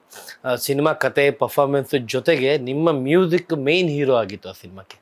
ಅದು ಎಲ್ಲ ಸೇರಿ ಬಂತು, ಜೊತೆಗೆ ಶಿಲ್ಪ. ಹೌದು, ಪರ್ಫಾರ್ಮೆನ್ಸ್ ಶಿವಣ್ಣ ಅವರು ಮತ್ತೆ ಶಿಲ್ಪ ಅವರು ಹೌದು, ಅದ್ಭುತ. ಅಲ್ಲಿಂದ ಮನೋಹರ್ ಅವರ ಸಂಗೀತ ಜರ್ನಿ ಇನ್ನೂ ದೊಡ್ಡದಾಗಿ ಓಪನ್ ಆಗೋಗ್ಬಿಡುತ್ತೆ. ಹೌದು ಹೌದು. ಕನ್ನಡ ಸಿನಿಮಾ ಇಂಡಸ್ಟ್ರಿಯಲ್ಲಿ ಒನ್ ಆಫ್ ದ ಬಿಗ್ಗೆಸ್ಟ್ ತುಂಬ ಬೇಡಿಕೆಯ ಮ್ಯೂಸಿಕ್ ಡೈರೆಕ್ಟರ್ ಆಗ್ತೀರಾ. ಹೌದು, ಅದು ಶಿವಣ್ಣಂದೇ ಬ್ಯಾಕ್ ಟು ಬ್ಯಾಕ್ ಸಿನಿಮಾಗಳು ನನಗೆ ಮ್ಯೂಸಿಕ್ ಬಂತು. ನನ್ನ ಪುಣ್ಯಕ್ಕೆ ಜೋಡಿ ಅಕ್ಕಿ, ಕುರುಬನ್ ರಾಣಿ, ಆಮೇಲೆ ನಮ್ಮೂರು ಹುಡುಗ, ಆಮೇಲೆ ನಂದೇ ಇಂದ್ರಧನುಷ್. ಹೌದು, ಇಂದ್ರಧನುಷ್ ನೀವು ನಿರ್ದೇಶನ ಮಾಡಿರೋ ಸಿನಿಮಾ. ಹೌದು, ಗಂಡನ ಮನೆ, ಇವನ್ ಸ್ವಸ್ತಿಕ್, ಉಪ್ಪಿ ಸರ್ ಜೊತೆ ಸ್ವಸ್ತಿಕ್ ಮಾಡಿರೋದು ಅದೊಂದು. ಯಾಕಂದ್ರೆ ಆ ಸ್ವಸ್ತಿಕಲ್ಲಿ ಇದುವರೆಗೂ ಹಾಡುಗಳು ಒಂದರಿಂದ ಒಂದು ಸ್ವಲ್ಪ ಬೇರೆ ಬೇರೆ ಥರ ವಿಭಿನ್ನವಾಗಿದೆ. ರಾಘಣ್ಣ ಅವ್ರಿಗೆ ಮಾಡಿರೋ ಸಿನಿಮಾ ಅದು ಹೆಂಗಿತ್ತು ಸರ್ ಅನುಭವ ಅದು? ಯಾಕೆ ಅದು ಮೋಸ್ಟ್ಲಿ ನೀವು ಆ ಥರ ಪ್ಯಾಟ್ರನ್ ಅದೇ ಸಿನಿಮಾ ಅನ್ಸುತ್ತೆ ಟ್ರೈ ಮಾಡಿರೋದು ಸಾಂಗ್ಗಳನ್ನ. ಹೌದು, ಅದು ಆ ಸಿಚುವೇಶನ್ಗೆ ಆ ಥರ ಬಂತದು. ಅಲ್ಲಿ ಆ ಕತೆ ಆ ಥರ ಇತ್ತು. ನನ್ನನ್ನು ಕರ್ಕೊಂಡೋದ್ರು ಉಪ್ಪಿಯವರು ವಜ್ರೇಶ್ವರಿ ಕಮ್ಮೆನ್ಸ್ಗೆ. ಅಲ್ಲಿ ರಾಘಣ್ಣ ಮನೋಹರ್ ಫುಲ್ ಕಲರ್ಫುಲ್ ಆಗಿರ್ಬೇಕು ಸಾಂಗ್ಸ್ ಎಲ್ಲ ಅಂತಂದರು. ಸೊ ಫಸ್ಟ್ ಇಂಟ್ರೊಡಕ್ಷನ್ ಸಾಂಗ್ ಹಂಗೆ ಮಾಡಿದೆ, ಕಲರ್ ಕಲರ್ ಕಲರ್. ಅವ್ರು ಕೊಟ್ಟ ಲೈನ್ ಆಗಿ colour colour colour colour colour ಅದು ಆ ಥರ ಮಾಡಿದೆ. ಕೂಡಲೇ ಉಪ್ಪಿ ಅವರು ಓಕೆದು. ಅದಾದ್ಮೇಲೆ ನೆಕ್ಸ್ಟ್ ಲೈನ್ ಎಲ್ಲ ಯಾರ್ದು ಸರ್ ಅದು? ಅಲ್ಲ ಅವ್ರದ್ದೇ, ಉಪ್ಪಿ ಸರ್. ಉಪ್ಪಿ ಸರ್ ಅದು. ಓಕೆ. ಉಪ್ಪಿ ಆಗಿದೆ. ಅದಾದಮೇಲೆ ಇದು 7 ಜನ್ಮದಲವು, ಅದು ಈ ಒಂದು ಹರಿಕತೆ ಹೇಳೋ ಥರ ಸಿಚುವೇಶನ್ ಆ ಥರ ಇತ್ತು. ಆ ಸಿಚುವೇಶನ್ಗೆ ಯಾವ್ಯಾವ ಜಾಗದಲ್ಲಿ ಏನೇನು ಮಾಡಬೇಕು ಅಂತೆಲ್ಲ ಪ್ಲ್ಯಾನ್ ಮಾಡಿದ್ದೆಲ್ಲ ಉಪ್ಪಿ ಅವ್ರದ್ದೇ. ಅಲ್ಲಿ ನಮಗೆ ಪುನೀತ್ ಆಗ ಇನ್ನೂ ಚಿಕ್ಕ ಹುಡುಗ, ಅವರೊಂದು ಕ್ಯಾಸೆಟ್ ತಂದು ಕೊಟ್ಟರು. ಈ ಆಫ್ರಿಕನ್ ಇದು ಬೈಗಳು ಹಾಕ ಅಂತ ಬರುತ್ತೆ. ಅದು ಅಪ್ಪು ಸರ್ ತಂದು ಕೊಟ್ಟಿದ್ದ ಅದು ಕ್ಯಾಸೆಟ್ ತಂದು ಕೊಟ್ಟರು. ಉಪ್ಪಿ ಅದನ್ನು ಕೇಳಿ ಇದೆಲ್ಲ ಹಾಕೋಣ ಮಧ್ಯ, ಇದಕ್ಕೆ ಚೆನ್ನಾಗಿರುತ್ತೆ ಅಂತ. ಹಾಗೆ ಅಲ್ಲಿ ಮಧ್ಯದಲ್ಲಿ ಅದೊಂದು, ಆವಾಗ ನೋಡಿ ನಮಗೆ ಡಿಜಿಟಲ್ ಇರಲಿಲ್ಲ, ಎಲ್ಲ ಮ್ಯಾಗ್ನೆಟಿಕ್ ಟೇಪು. ಇದನ್ನು ರೆಕಾರ್ಡ್ ಮಾಡಿ ಒಂದು ಟ್ರ್ಯಾಕಲ್ಲಿ ರೆಕಾರ್ಡ್ ಮಾಡಿ ಆ ಗ್ಯಾಪಲ್ಲಿ ಇದನ್ನು ರೆಕಾರ್ಡ್ ಮಾಡಿ ಅದನ್ನು ಪೇಸ್ಟ್ ಮಾಡೋಕ್ಕೂ ಆಗಲ್ಲ. ಆವಾಗ ಪೇಸ್ಟಿಂಗ್ ಎಲ್ಲ ವ್ಯವಸ್ಥೆ ಇರಲಿಲ್ಲ, ರೆಕಾರ್ಡಿಂಗೇ ಮಾಡಬೇಕು. ಒಂದು ಲೇಯರ್, ಒಂದು ಟ್ರ್ಯಾಕ್ ಖಾಲಿ. ಈ ಚಾಮುಂಡೇಶ್ವರಲ್ಲಿ ಇದ್ದಿದ್ದು 12 ಟ್ರ್ಯಾಕು. ಆ 12 ಟ್ರ್ಯಾಕಲ್ಲಿ ಒಂದು ಟ್ರ್ಯಾಕಲ್ಲಿ ಇದನ್ನು ಮಾಡಬೇಕಾಯಿತು. ಅದು ಟೇಪ್ ರೆಕಾರ್ಡ್ ಹಾಕಿ. ಸೊ ಈ ಥರ ಭಾಳ ಒದ್ದಾಡಿ ಅದನ್ನು ಮಾಡಿದ್ವಿ. ಮಾಡಿ ಅದು ಆವಾಗ ಏನು ಅಷ್ಟು ಸುದ್ದಿ ಮಾಡಲಿಲ್ಲ, ಆದರೆ ಇತ್ತೀಚೆಗೆ ಸುದ್ದಿ ಮಾಡ್ತದೆ. ಸೊ ಆ ಟೈಮಲ್ಲಿ ಅಪ್ಪು ಸರ್ ಹೇಗೆ ಇನ್ವಾಲ್ವ್ ಆಗ್ತಾ ಇದ್ರು ಸರ್? ಒಂದು ಕ್ಯೂರಿಯಾಸಿಟಿ ಕೇಳ್ತಾ ಇದ್ದೀನಿ ನಾನು. ಅವ್ರಿಗೆ ಎಷ್ಟು ಇಂಟ್ರೆಸ್ಟಿಂದ, ಯಾವ ಥರ? ಅವರು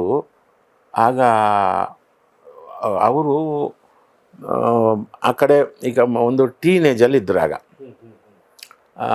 ಹೀರೋ ಆಗುವ ಏಜು ಅಲ್ಲ ಅದು, ಬಟ್ ಆದರೆ ಹೀರೋ ಆಗಬೇಕು ಅಂತ ಅವರ ಮನಸ್ಸಲ್ಲಿ ಇತ್ತಲ್ವಾ. ಅದಕ್ಕೆ ಅವ್ರು ಏನು ಮಾಡ್ತಿದ್ರು, ಜಿಮ್ಮಿಗೆ ಹೋಗಿ ತುಂಬ ಎಕ್ಸಸೈಸ್ ಮಾಡಿಕೊಂಡು ಸಾಯಂಕಾಲ ಹೊತ್ತು ಬಂದು ನಮ್ಮ ಟ್ಯೂನ್ ಕೇಳ್ಕೊಂಡು ಹೋಗೋರು, ಹೇಳ್ಕೊಂಡು ಮಾತಾಡಿಸ್ಬಿಟ್ಟು ಹೋಗೋರು. ಸೊ ನಮಗೂ ಒಂದು ಪ್ರೀತಿಯಿಂದ ಒಂದು ಖುಷಿ ಇತ್ತು. ಆವಾಗ ಅವರ ಒಂದು ಇಂಟ್ರೆಸ್ಟಲ್ಲಿ ಅಣ್ಣ ಈ ಕ್ಯಾಸೆಟ್ ಕೇಳಿ ಅಂತ ಕೊಟ್ಟರು. ಅವ್ರು ಕೇಳ್ತಿದ್ರು. ಅವರು ತುಂಬ ಮ್ಯೂಸಿಕ್ ಕೇಳೋರು. ಹಾಂ ಹಾಂ ಹಾಂ. ನನಗೆ ಚಿಗುರದ ಕನಸಲ್ಲೂ ಅಷ್ಟೇ ಒಂದು ಹಿಟಾರೋ ಏನೋ ಒಂದು ಜಪಾನ್ದು ಕ್ಯಾಸೆಟ್ ಕೊಟ್ಟರು. ಒಳ್ಳೊಳ್ಳೆ ರಿದಮ್ಸ್ ಅದರಲ್ಲಿ, ಧಮ್ ಧಮ್ ಧಮ್, ಒಂದು ದೊಡ್ಡ ಸಿಲಿಂಡ್ರುಗಳು, ಆ ಸಿಲಿಂಡ್ರಿಗೆ ಹೊಡೆಯೋದು, ಆ ಥರ ರಿದಮ್ದು ಒಂದು ಗಿಟಾರು ಅಂತ ಒಂದು. ಸೊ ಅದು ಕೇಳಿಸಿದ್ರು. ಸೊ ಆ ಥರ ಅವರಿಗೆ ಈ ಸಾಂಗ್ ಚೆನ್ನಾಗಿ ಬರಲಿ ಅಂತ ಈ ಥರ ತಂದು ಕೊಡೋದು, ಕೇಳಿಸೋದು, ಆ ಬುದ್ಧಿ ಇತ್ತು ಅವರಿಗೆ. ಸೊ ಹಾಗಾಗಿ ಸ್ವಸ್ತಿಕಲ್ಲಿ ಅವರು ಆ ಒಂದು ಕ್ಯಾಸೆಟ್ ಕೊಟ್ಟಿದ್ದರಿಂದ ಅದಲ್ಲಿ ನಾವು ಆ್ಯಡ್ ಮಾಡಿದ್ವಿ. ಅದರಲ್ಲಿ ಹರಿಕತೆ ಎಲ್ಲ ಬರುತ್ತೆ ಅದರಲ್ಲಿ, ವೆರೈಟಿ. ಆಮೇಲೆ ಶಂಕರ್ ಶಾನ್ಭೋಗ್ ಅವರು ಹಿಂದೂಸ್ತಾನಿ ವಿದ್ವಾಂಸರು, ಅವ್ರದ್ದು ತಾರ್ನೆಲ್ಲ ಅದನ್ನು ಚೆನ್ನಾಗಿ ಬಂತದ್ದು. ಹಾಗೆ ಆಯ್ತದು. ಆಮೇಲೆ ಅಲ್ಲೇ ಉಪ್ಪಿ ಬರೆದಿದ್ದು ಜೀ ಜೀ ಕ್ಯಾ ಜೀ ಕಣ್ಣ ನೋಟ ಸೂಜಿ ಸೈಕಲ್, ಅದು. ಆಮೇಲೆ ಮಿಂಚು ಹುಳ ಮಿಂಚದಿರು, ಆ ಸಾಂಗ್ ಕೂಡ ಲಿರಿಕ್ಸ್ ಅದ್ಭುತ ಉಪಯೋಗ. ಆ್ಯಂಡ್ ನಿಮಗೆ ಉಪ್ಪಿ ಸರ್ನ ಫಸ್ಟಿಂದ ನೋಡ್ಕೊಂಡು ಬಂದಿದ್ದೀರಾ, ಅವರು ಡೈರೆಕ್ಟರ್ ಆಗಿಂತ ಮುಂಚೆಯಿಂದ. ತರಲೆ ನನ್ನ ಮಗ ನೀವು ಮಾಡ್ತೀರಾ, ಒಂದು ಕಾಮಿಡಿ ಸಿನಿಮಾ ಅದು ನಿಮಗೆ. ಅದಾದ್ಮೇಲೆ ಉಶ್ ಅಂತ ಮಾಡ್ತಾರೆ, ಬೇರೆ ಥರದ್ದು, ಅದರಲ್ಲೂ ನೀವು ಇದ್ರಿ. ಉಶ್ ಒಂದು ಟೀಮಲ್ಲಿ. ಆ್ಯಕ್ಚುಲಿ ನಾನು ಮ್ಯೂಸಿಕ್ ಮಾಡಬೇಕಾಗಿತ್ತು, ಆದರೆ ನಾನು ಅದೇ ಟೈಮಲ್ಲಿ ಗೆಜ್ಜೆನಾದ ಬಂದ್ಬಿಡ್ತು. ಬೊಂಬಾಟ್ ಹುಡುಗ ಬಂತು. ಬೊಂಬಾಟ್ ಹುಡುಗಕ್ಕೂ ಹೋಗ್ಬೇಕು, ನಾನು ಗೆಜ್ಜೆನಾದಕ್ಕೂ ಹೋಗಬೇಕು. ಬೊಂಬಾಟ್ ಹುಡುಗ ಅದು ಸಾರಾ ಗೋವಿಂದ್ ಸರ್ದು. ಅವರು ಏನಂದರೆ, ಮನೋಹರ್ ನೀವು ಅಲ್ಲಿ ಹೋದರೆ ಆಗಲ್ಲ, ಹಂಗೆ ಮಾಡಬೇಕು ಅಂತ ಅಲ್ಲಿ. ಸೊ ಬೊಂಬಾಟ್ ಹುಡುಗ ಅಲ್ಲಿ ಕೆ ವಿ ರಾಜ್ ಅವರು ಬೇರೆ, ಅವರು ಸ್ಟ್ರಿಕ್ಟ್ ಅವರು. ಈ ಕಡೆ ಗೆಜ್ಜೆನಾದ ಒಂದು ಮ್ಯೂಸಿಕಲ್ ಫಿಲ್ಮು. ನನಗೆ ಗೊಂದಲ ಆಗೋಯ್ತು. ನಾನು ಉಪ್ಪಿ ಅವ್ರ ಥರ ರಿಕ್ವೆಸ್ಟ್ ಮಾಡಿಕೊಂಡೆ, ಉಪ್ಪಿ ನನಗಿದು ಮಾಡೋದು ಕಷ್ಟ ಆಗುತ್ತೆ ಅಂತ. ಉಪ್ಪಿ ಏನಂತಂದರೆ ಅವ್ರ ಜೊತೆನೇ ಇರಬೇಕು. ಅವರು ಸಕಲೇಶ್ಪುರಕ್ಕೆ ಲೊಕೇಶನ್ ನೋಡೋಕ್ಕೆ ಹೋಗುವಾಗ ಜೊತೆಯಲ್ಲೇ ನನ್ನನ್ನು ಕರ್ಕೊಂಡೋಗಿ ಅಲ್ಲಿ ಹೋಗ್ತಾ ದಾರಿಯಲ್ಲಿ ಟ್ಯೂನ್ಗಳು ಮಾಡಿಕೊಂಡು ಈ ಥರ ಆ ಪ್ಲ್ಯಾನ್ ಇತ್ತು. ಬರೋಕ್ಕಾಗಲ್ಲ ನನಗೆ, ಇಲ್ಲಿ ಬಿಟ್ಟು ಬರೋಕ್ಕಾಗಲ್ಲ, 2 ಸಿನಿಮಾ ಇದೆ ಅಂತ. ಸರಿ, ಹಾಗಾದರೆ ಯಾರನ್ನು ಸಜೆಸ್ಟ್ ಮಾಡ್ತೀರಿ, ಬೇರೆ ಯಾರನ್ನಾದರೂ ಅಂತ. ಆವಾಗ ನನಗೆ ಹೊಳೆದಿದ್ದು ಸಾಧು ಅವರು. ಸಾಧು ಆವಾಗ ಕೀಬೋರ್ಡು ಸ್ಪೆಷಲಿಸ್ಟು. ಒಂದು ಕೊಡವ ಸಿನಿಮಾಕ್ಕೆ ಅವರು ಮ್ಯೂಸಿಕ್ ಮಾಡಿದರು. ಆ ಸಿನಿಮಾ ರಿಲೀಸ್ ಆಗಿರಲಿಲ್ಲ ಆವಾಗ. ಅದು ಕೇಳಿಸಿದ್ರು ನನಗೆ, ಚೆನ್ನಾಗಿ ಮಾಡ್ತಾರೆ ಅಂತ. ನಾನು ಸಾಧು ಅವ್ರಿಗೆ ಹೇಳಿ ಕಳಿಸಿ, ಸಾಧು ಅವರು ಬಂದು ಇಂಟ್ರೊಡ್ಯೂಸ್ ಮಾಡಿ ಆಯಿತು. ಸೊ ಹಾಗೆ ಸಾಧು ಅವರು ಫಿಕ್ಸ್ ಆದರು. ಫಿಕ್ಸ್ ಆದರು. ವಿಶ್ ಫಿಲ್ಮು ಮ್ಯೂಸಿಕ್ಕು ಆಯಿತು. ಆಮೇಲೆ ಸಾಧು ಅವ್ರದ್ದು ಈ ಕಾಮಿಡಿ ಇದೆಲ್ಲ ನೋಡಿ ಉಪ್ಪಿ ಅವರು ಅವರಿಗೆ ಒಂದು ಆ್ಯಕ್ಟಿಂಗ್ ಚಾನ್ಸು ಕೊಟ್ಟರು. ಅದರಲ್ಲಿ ಫೈಟರ್, ಇದು ಚೀನಾದ ಫೈಟರ್ ಥರ ಒಂದು ಕೊಟ್ಟರು. ಅದು ಚೆನ್ನಾಗಿ ಮಾಡಿದ್ರು ಅವರು. ಸೊ ಅವರು 2 ಟ್ರ್ಯಾಕಲ್ಲಿ ಹೋಗ್ತಾ ಹೋದ್ರು, ಒಂದು ಮ್ಯೂಸಿಕ್ ಟ್ರ್ಯಾಕು, ಇನ್ನೊಂದು ಆ್ಯಕ್ಟಿಂಗ್ ಟ್ರ್ಯಾಕು. ಸೊ ಅದಾದಮೇಲೆ ಓಮಲ್ಲಿಗೆಯಲ್ಲೂ ಚೆನ್ನಾಗಿ ಮಾಡಿದ್ರು ಅವರು. ಸೊ ಹಾಗೆ ಇದಾಯಿತು. ಓಮಲ್ಲಿಗೆ ಎಕ್ಸ್ಪೀರಿಯನ್ಸು. ಓಮಲ್ಲಿಗೆನೂ ಹಾಗೇನೆ. ನಾನು ಇಷ್ಟೊತ್ತಿಗಾಗಲೇ ಡೈರೆಕ್ಷನ್ದು ಆಸೆ ಬಿಟ್ಬಿಟ್ಟಿದ್ದೆ.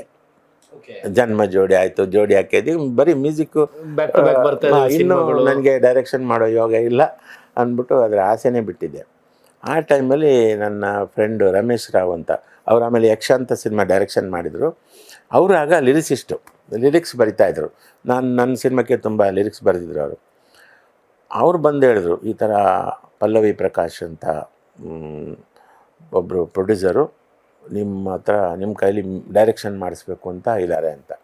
ನಾನು ಇಷ್ಟೊತ್ತಿಗಾಗಲೇ ನನ್ನ ಪ್ರಯತ್ನಗಳು ಮಾಡಿ ಯಾರು ಅದಕ್ಕೆ ಸೊಪ್ಪಾಕಲಿಲ್ಲ. ಇದು ಹಂಗೇನೆ ಅಂತೇಳ್ಬಿಟ್ಟು ಆಯಿತು ಬರಲಿ ಅಂತ ಇದು ಮಾಡಿದೆ.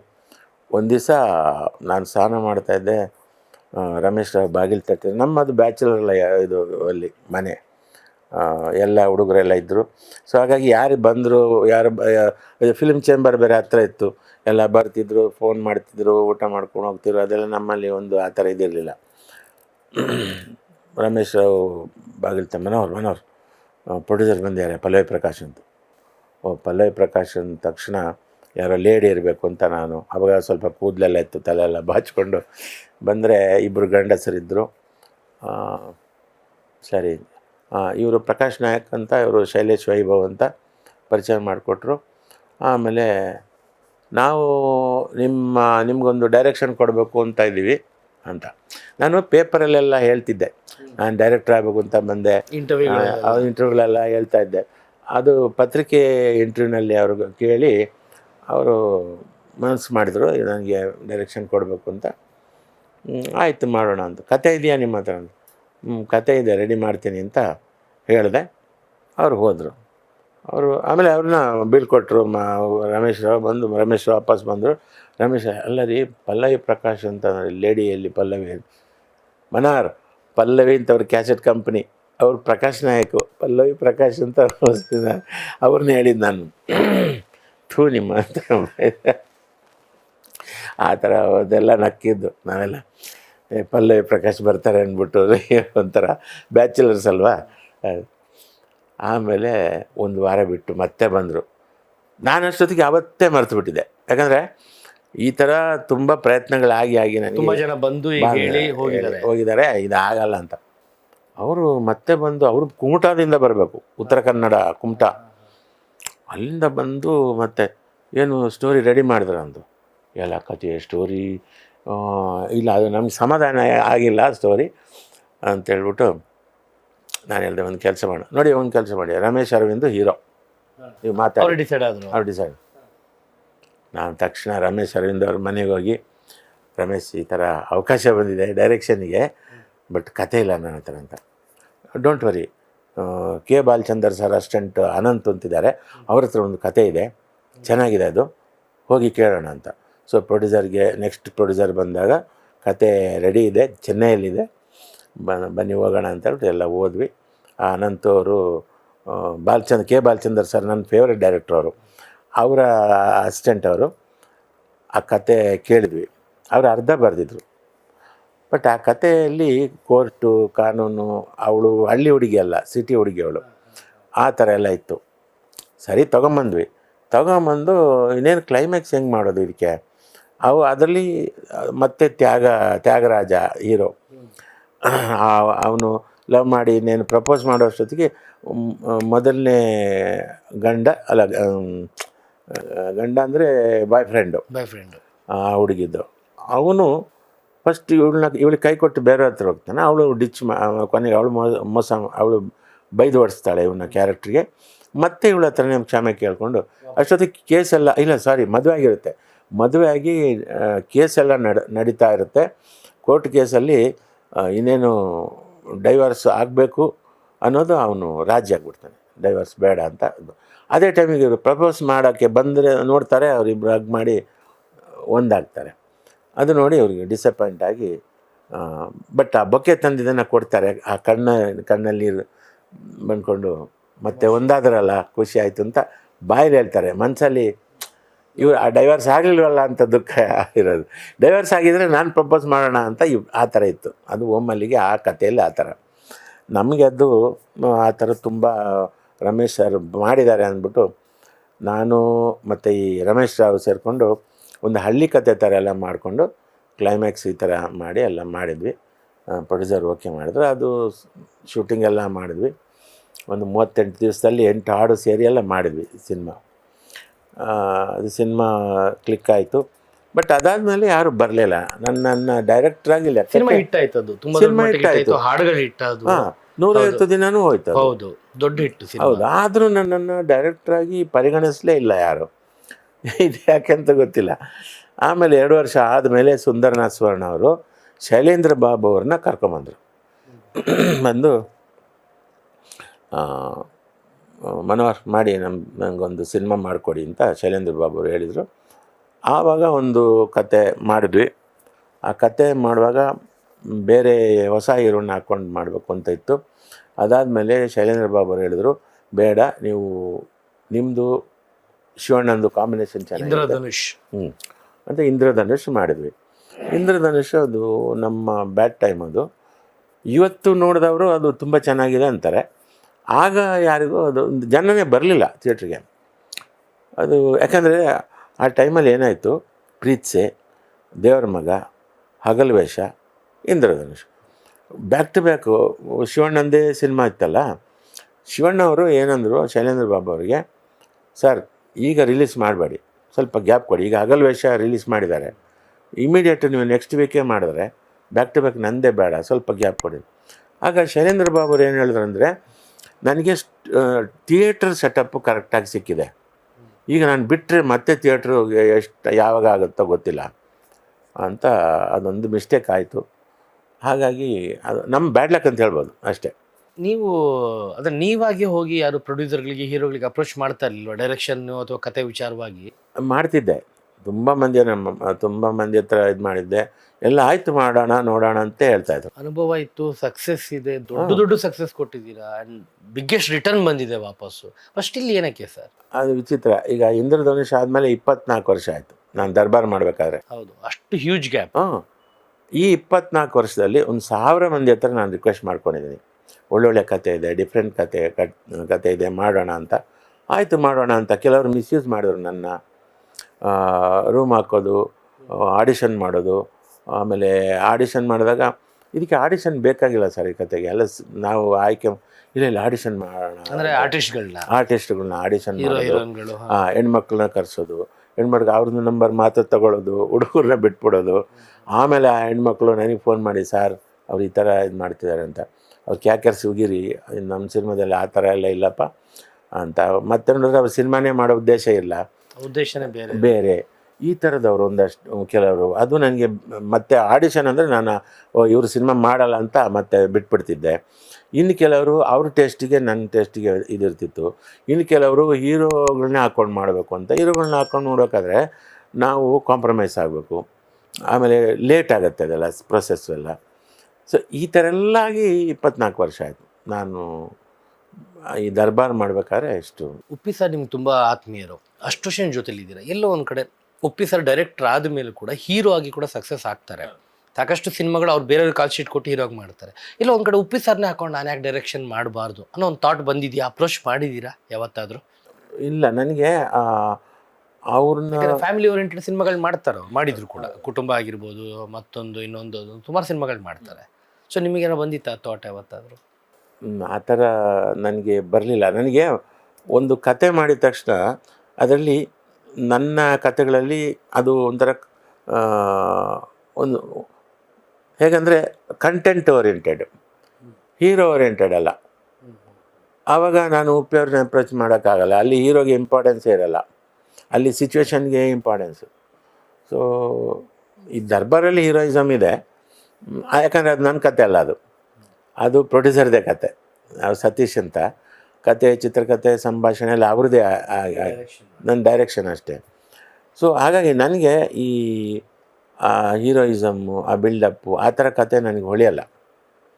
ಅದು ತಪ್ಪು ಅಂತ ಹೇಳ್ತಾ ಇಲ್ಲ, ಬೇರೆಯವರು ಮಾಡ್ತಾರೆ, ಅದು ಅವ್ರ ಕೆಪಾಸಿಟಿ.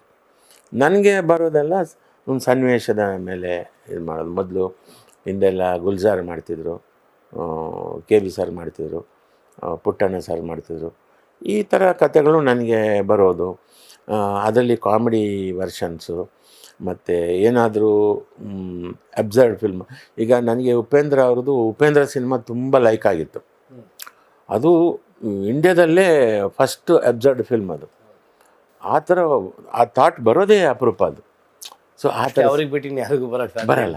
ಸೊ ಈ ಥರದ್ದು ಸಬ್ಜೆಕ್ಟ್ ನನಗೆ ಆ ಥರದ್ದೆಲ್ಲ ಬರುತ್ತೆ ಐಡಿಯಾಸು.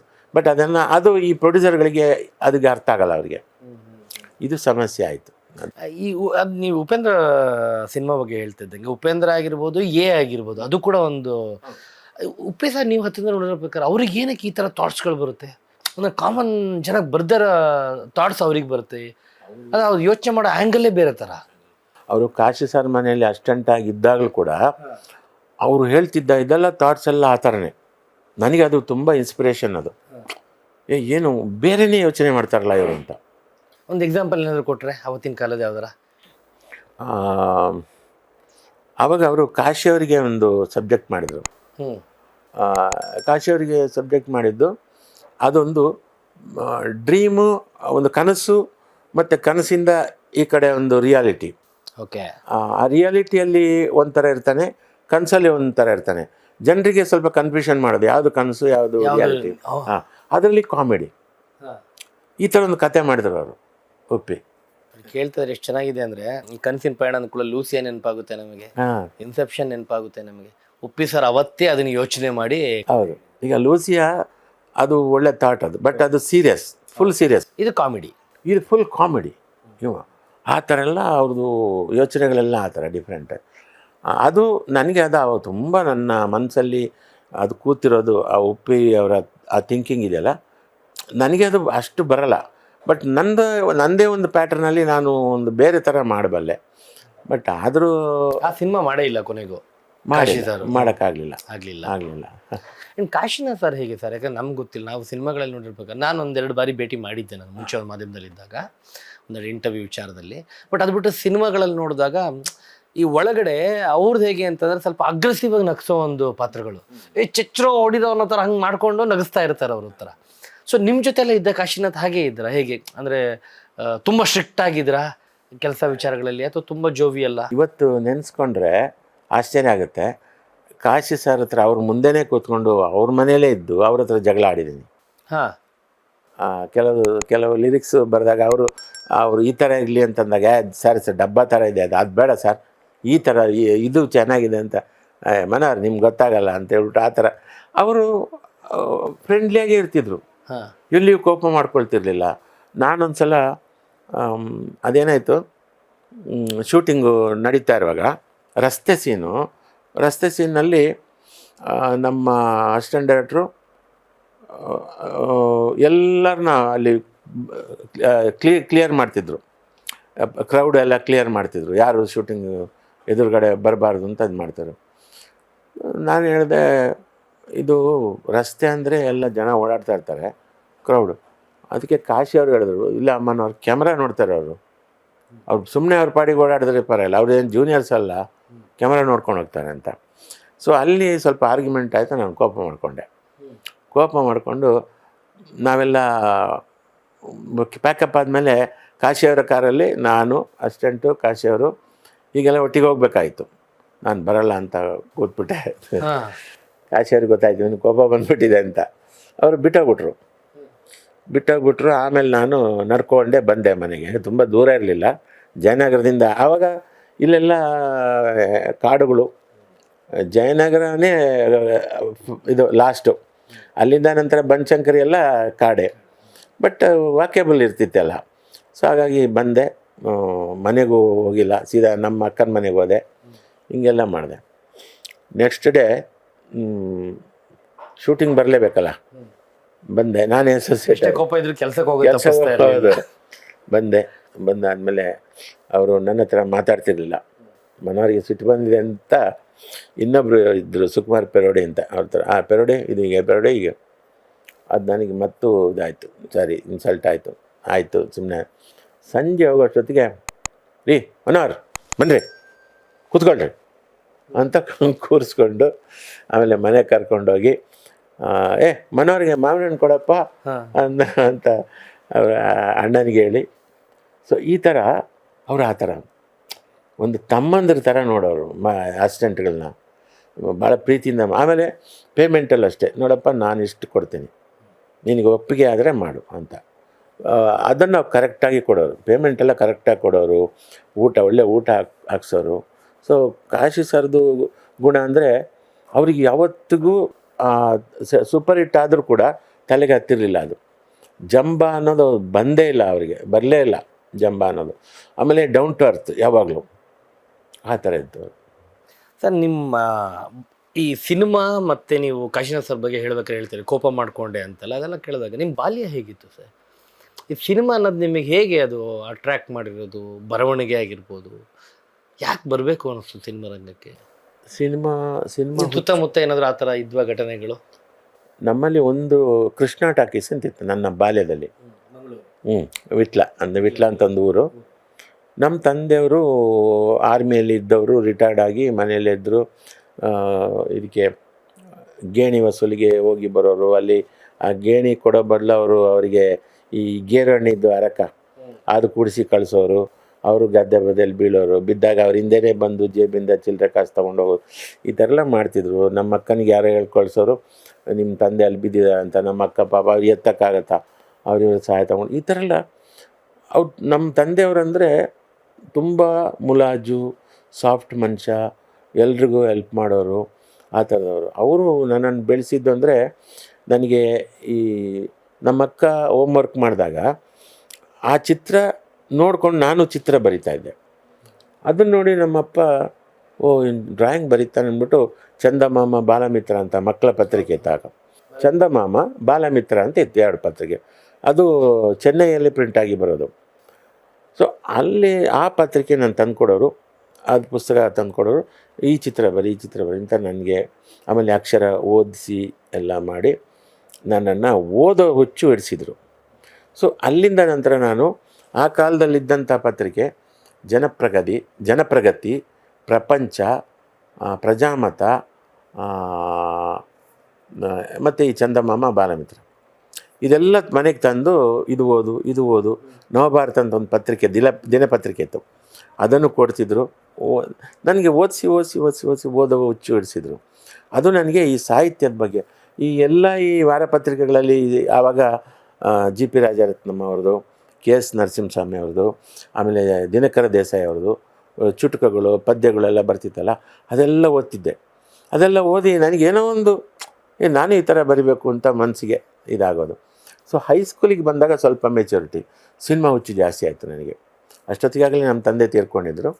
ಸಿನಿಮಾ ಹುಚ್ಚು ಜಾಸ್ತಿ ಆಯಿತು, ಸಿನಿಮಾಗಳು ನೋಡೋದು. ಒಂದು ಸಿನಿಮಾ ನೋಡಿದ ತಕ್ಷಣ ಇದಕ್ಕೆ ಪ್ಯಾರಲಲ್ ಇನ್ನೊಂದು ಕತೆ ನನಗೇನೋ ಮನಸ್ಸಿಗೆ ಬರೋದು, ಈ ಥರ ಇದು. ಸೊ ಸಿನಿಮಾ ಹುಚ್ಚಿಂದ ತುಂಬ ಆವಾಗ ನಾಟಕಗಳ ಬರೆಯೋಕ್ಕೆ ಶುರು ಮಾಡಿದೆ. ಆ ನಾಟಕಗಳು ಈಗಲೂ ಇವೆ, ಇದು ಬೇರೆ ಬೇರೆ ಥರದ್ದು ನಾಟಕಗಳು. ಒಬ್ಬ ಸಿನಿಮಾ ಹುಚ್ಚಿರೋನು, ಅವನ ತಂದೆ ರಾಜಕಾರಣಿ, ಅವನು ಭ್ರಷ್ಟ ರಾಜಕಾರಣಿ. ಅದು ಪೇಪರೆಲ್ಲ ಬರುತ್ತೆ. ಇವನ ಮಗ ಅಪ್ಪನಿಗೆ ಎಲೆವಡಿ ಮಾಡ್ತಾನೆ, ನೋಡಿ ಪೇಪರಲ್ಲಿ ನಿಮ್ದು ಎಲೆದು ಬನ್ನಿ ಅಂತ. ಅಪ್ಪ ಏನು ಮಾಡ್ತಾನೆ, ಆ ಪೇಪರ್ನೇ ಸುತ್ತಿ ಅವನ ತಲೆ ಮೇಲೆ ಹಿಂಗೆ ಹೊಡಿತಾನೆ. ಹೊಡೆದ ತಕ್ಷಣ ಅವ್ನು ಮೂರ್ಛೆ ಹೋಗ್ತಾನೆ. ಪೇಪರ್ ಏಟಿಗೆ ಅಂದರೆ ನಾನು ಕಾಮಿಡಿಯಿಂದ ಐಡಿಯಾ ಅದು. ಮೂರ್ಛೆ ಹೋದ ತಕ್ಷಣ ನೆಕ್ಸ್ಟ್ ಅವನ್ನ ಎಬ್ಬಿಸಿದ ತಕ್ಷಣ ನಾನು ಓದ್ ಜನ್ಮದ ನೆನಪಾಗುತ್ತೆ ಅವನಿಗೆ. ಓದ್ ಜನ್ಮದ ಅವನು ಅಲ್ಲಾವುದ್ದೀನ್ ಖಿಲ್ಜಿ ಆಗಿರ್ತಾನೆ ಅಂತ. ಆಮೇಲೆ ನಾನು ಅಲ್ಲಾವುದ್ದೀನ್ ಖಿಲ್ಜಿ ಅಂತ ಹೇಳ್ಕೊಂಡು ಓಡಾಡ್ತಾನೆ. ಆಗ ಪತ್ರಿಕೆಗಳು ಇಂಟರ್ವ್ಯೂ ಮಾಡ್ತಾರೆ. ಹೌದು, ಅಲ್ಲಾವುದ್ದೀನ್ ಖಿಲ್ಜಿ ಚಿತ್ತೂರು ರಾಣಿ ಪದ್ಮಿನಿಯಿಂದ ಸತ್ತೋಗಿದ್ದಾನಂತ ನಾವು ಓದಿರ್ತೀವಿ. ಇಲ್ಲಂತ ಸುಳ್ಳು, ನನ್ನನ್ನು ಅವಳು ಸಾಯಿಸಿದಲ್ಲ, ಆ್ಯಕ್ಚುಲಿ ನನಗೂ ಅವಳಿಗೂ ಲವ್ ಇತ್ತು, ಹೀಗೆಲ್ಲ ಹೇಳ್ತಾನೆ ಅವನು. ಸೊ ಈ ಥರದಲ್ಲಿ ನಾಟಕಗಳು. ಆಮೇಲೆ ಇಲ್ಲಿಂದ ನಂತರ ಅವನು ಸಿನಿಮಾ ತೆಗೆಯೋಕ್ಕೆ ಹೊರಡ್ತಾನೆ.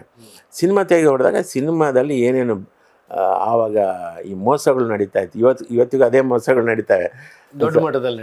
ದೊಡ್ಡ ಮಟ್ಟದ ಅದನ್ನೆಲ್ಲ ಆ ನಾಟಕದಲ್ಲಿ ಬರೆದಿದ್ದೆ. ಸೊ ಈ ಥರದ್ದು ನಂದು ಈ ಸ್ವಲ್ಪ ಬೇರೆ ಥರ ಯೋಚನೆ ಮಾಡೋ ರೀತಿ ಇದೆ.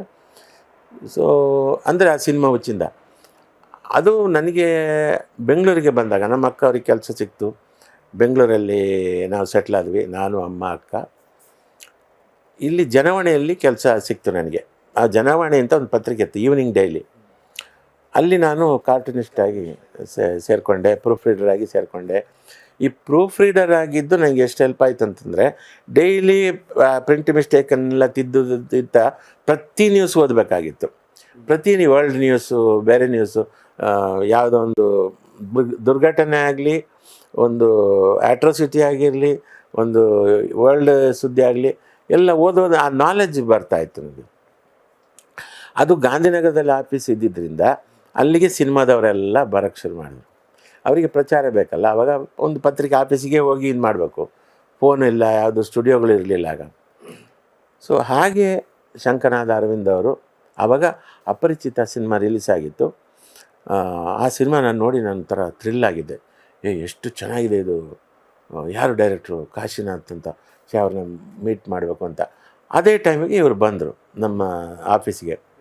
ಬಂದಾಗ ಅವರು ನನಗೆ ನೋಡಿ ರೋಮಾಂಚನ ಆಯಿತು. ನಿನ್ನೆ ತಾನೇ ಅವ್ರನ್ನ ಥಿಯೇಟ್ರಲ್ಲಿ ನೋಡಿದ್ದೆ. ಅವ್ರ ಹತ್ರ ಹೇಳಿದೆ, ಸರ್ ಕಾಶಿ ಸರ್ ಪರಿಚಯ ಮಾಡಿಕೊಡಿ ಅಂತ. ಆಯಿತು ಮಾಡೋಣ ಅಂತ ಅವ್ರ ಮನೆ ಅಡ್ರೆಸ್ಸು, ಇವ್ರ ಮನೆ ಅಡ್ರೆಸ್ಸು ಕೊಟ್ಟರು. ಆ ಅಡ್ರೆಸ್ ಹುಡ್ಕೊಂಡು ಅಲ್ಲೋಗಿ ಅವ್ರನ್ನ ಕರ್ಕೊಂಡೋಗಿ ಕಾಶಿ ಸರ್ ಮನೆಗೆ ಹೋಗಿ ಅಲ್ಲಿ ಆ ಥರ ಪರಿಚಯ ಮಾಡಿಕೊಟ್ರು ಅರವಿಂದ್ ಅವರು. ಸೊ ಹೀಗೆ ಜರ್ನಿ ಸ್ಟಾರ್ಟ್ ಆಯಿತು ಸಿನಿಮಾ. ಬಟ್ ನೀವು ಬ್ಯಾಂಗ್ಳೂರಿಗೆ ಬಂದಿದೆ ಸಿನಿಮಾ ಅಂತಾನೆ, ಸಿನಿಮಾನೇ ಮಾಡಬೇಕು ಅಲ್ಲ. ನಮ್ಮ ಅಕ್ಕ ನನ್ನನ್ನು ಬ್ಯಾಂಕಲ್ಲಿ ನಮ್ಮ ಅಕ್ಕ ವಿಜಯ ಬ್ಯಾಂಕಲ್ಲಿ ಕೆಲಸ ಹಾಕಿದ್ರು. ನನ್ನ ತಮ್ಮನ್ನು ಬ್ಯಾಂಕಿಗೆ ಸೇರಿಸೋಣ ಅಂತ ಅವರು ಆ ಪ್ಲ್ಯಾನು. ನನಗೆ ಕೆಲ್ಸಕ್ಕೆ ಹೋಗೋಕ್ಕೆ ಇಷ್ಟ ಇಲ್ಲ ಸಿನಿಮಾ ಹುಚ್ಚಿಂದ. ಅಪ್ಪ ಯಾವತ್ತು ಆರ್ಮಿಗೆ ಹೋಗಬೇಕು ಅಂತೇನು ಹೇಳಿಲ್ಲ, ಆರ್ಮಿದೇನೋ ಇದೆ? ಅದು ನಾನಾಗ ಚಿಕ್ಕವನು 6 ವರ್ಷ ನನಗೆ ಅಪ್ಪ ತೀರ್ಕೊಂಡಾಗ. ಬಟ್ ನನಗೆ ಮಾತ್ರ ಮಿಲಿಟ್ರಿ ಸೇರಬೇಕು ಅಂತ ಭಾಳ ಆಸೆ ಇತ್ತು, ಅದು ನೇವಿಗೆ ಸೇರಬೇಕು ಅಂತ. ಕಾಲೇಜಲ್ಲಿರುವಾಗ 2 ಸಲ ರಿಕ್ರೂಟ್ಮೆಂಟಿಗೆ ಅಟೆಂಡ್ ಆಗಿದ್ದೆ. ಅಲ್ಲಿ ಏನಾಯಿತು, ಒಂದು ಚೆಸ್ಟ್ ಅವಾಗ ಚಿಕ್ಕ ಇದಿತ್ತು, ಅದಿರಲಿಲ್ಲ. ಆಮೇಲೆ ಮೊಣಕಾಲು ಗಂಟು ಟಚ್ ಆಗ್ತಿತ್ತು. ಸೊ ಈ 2 ಇದರಿಂದ ನಾನು ಫೇಲ್ ಆದೆ.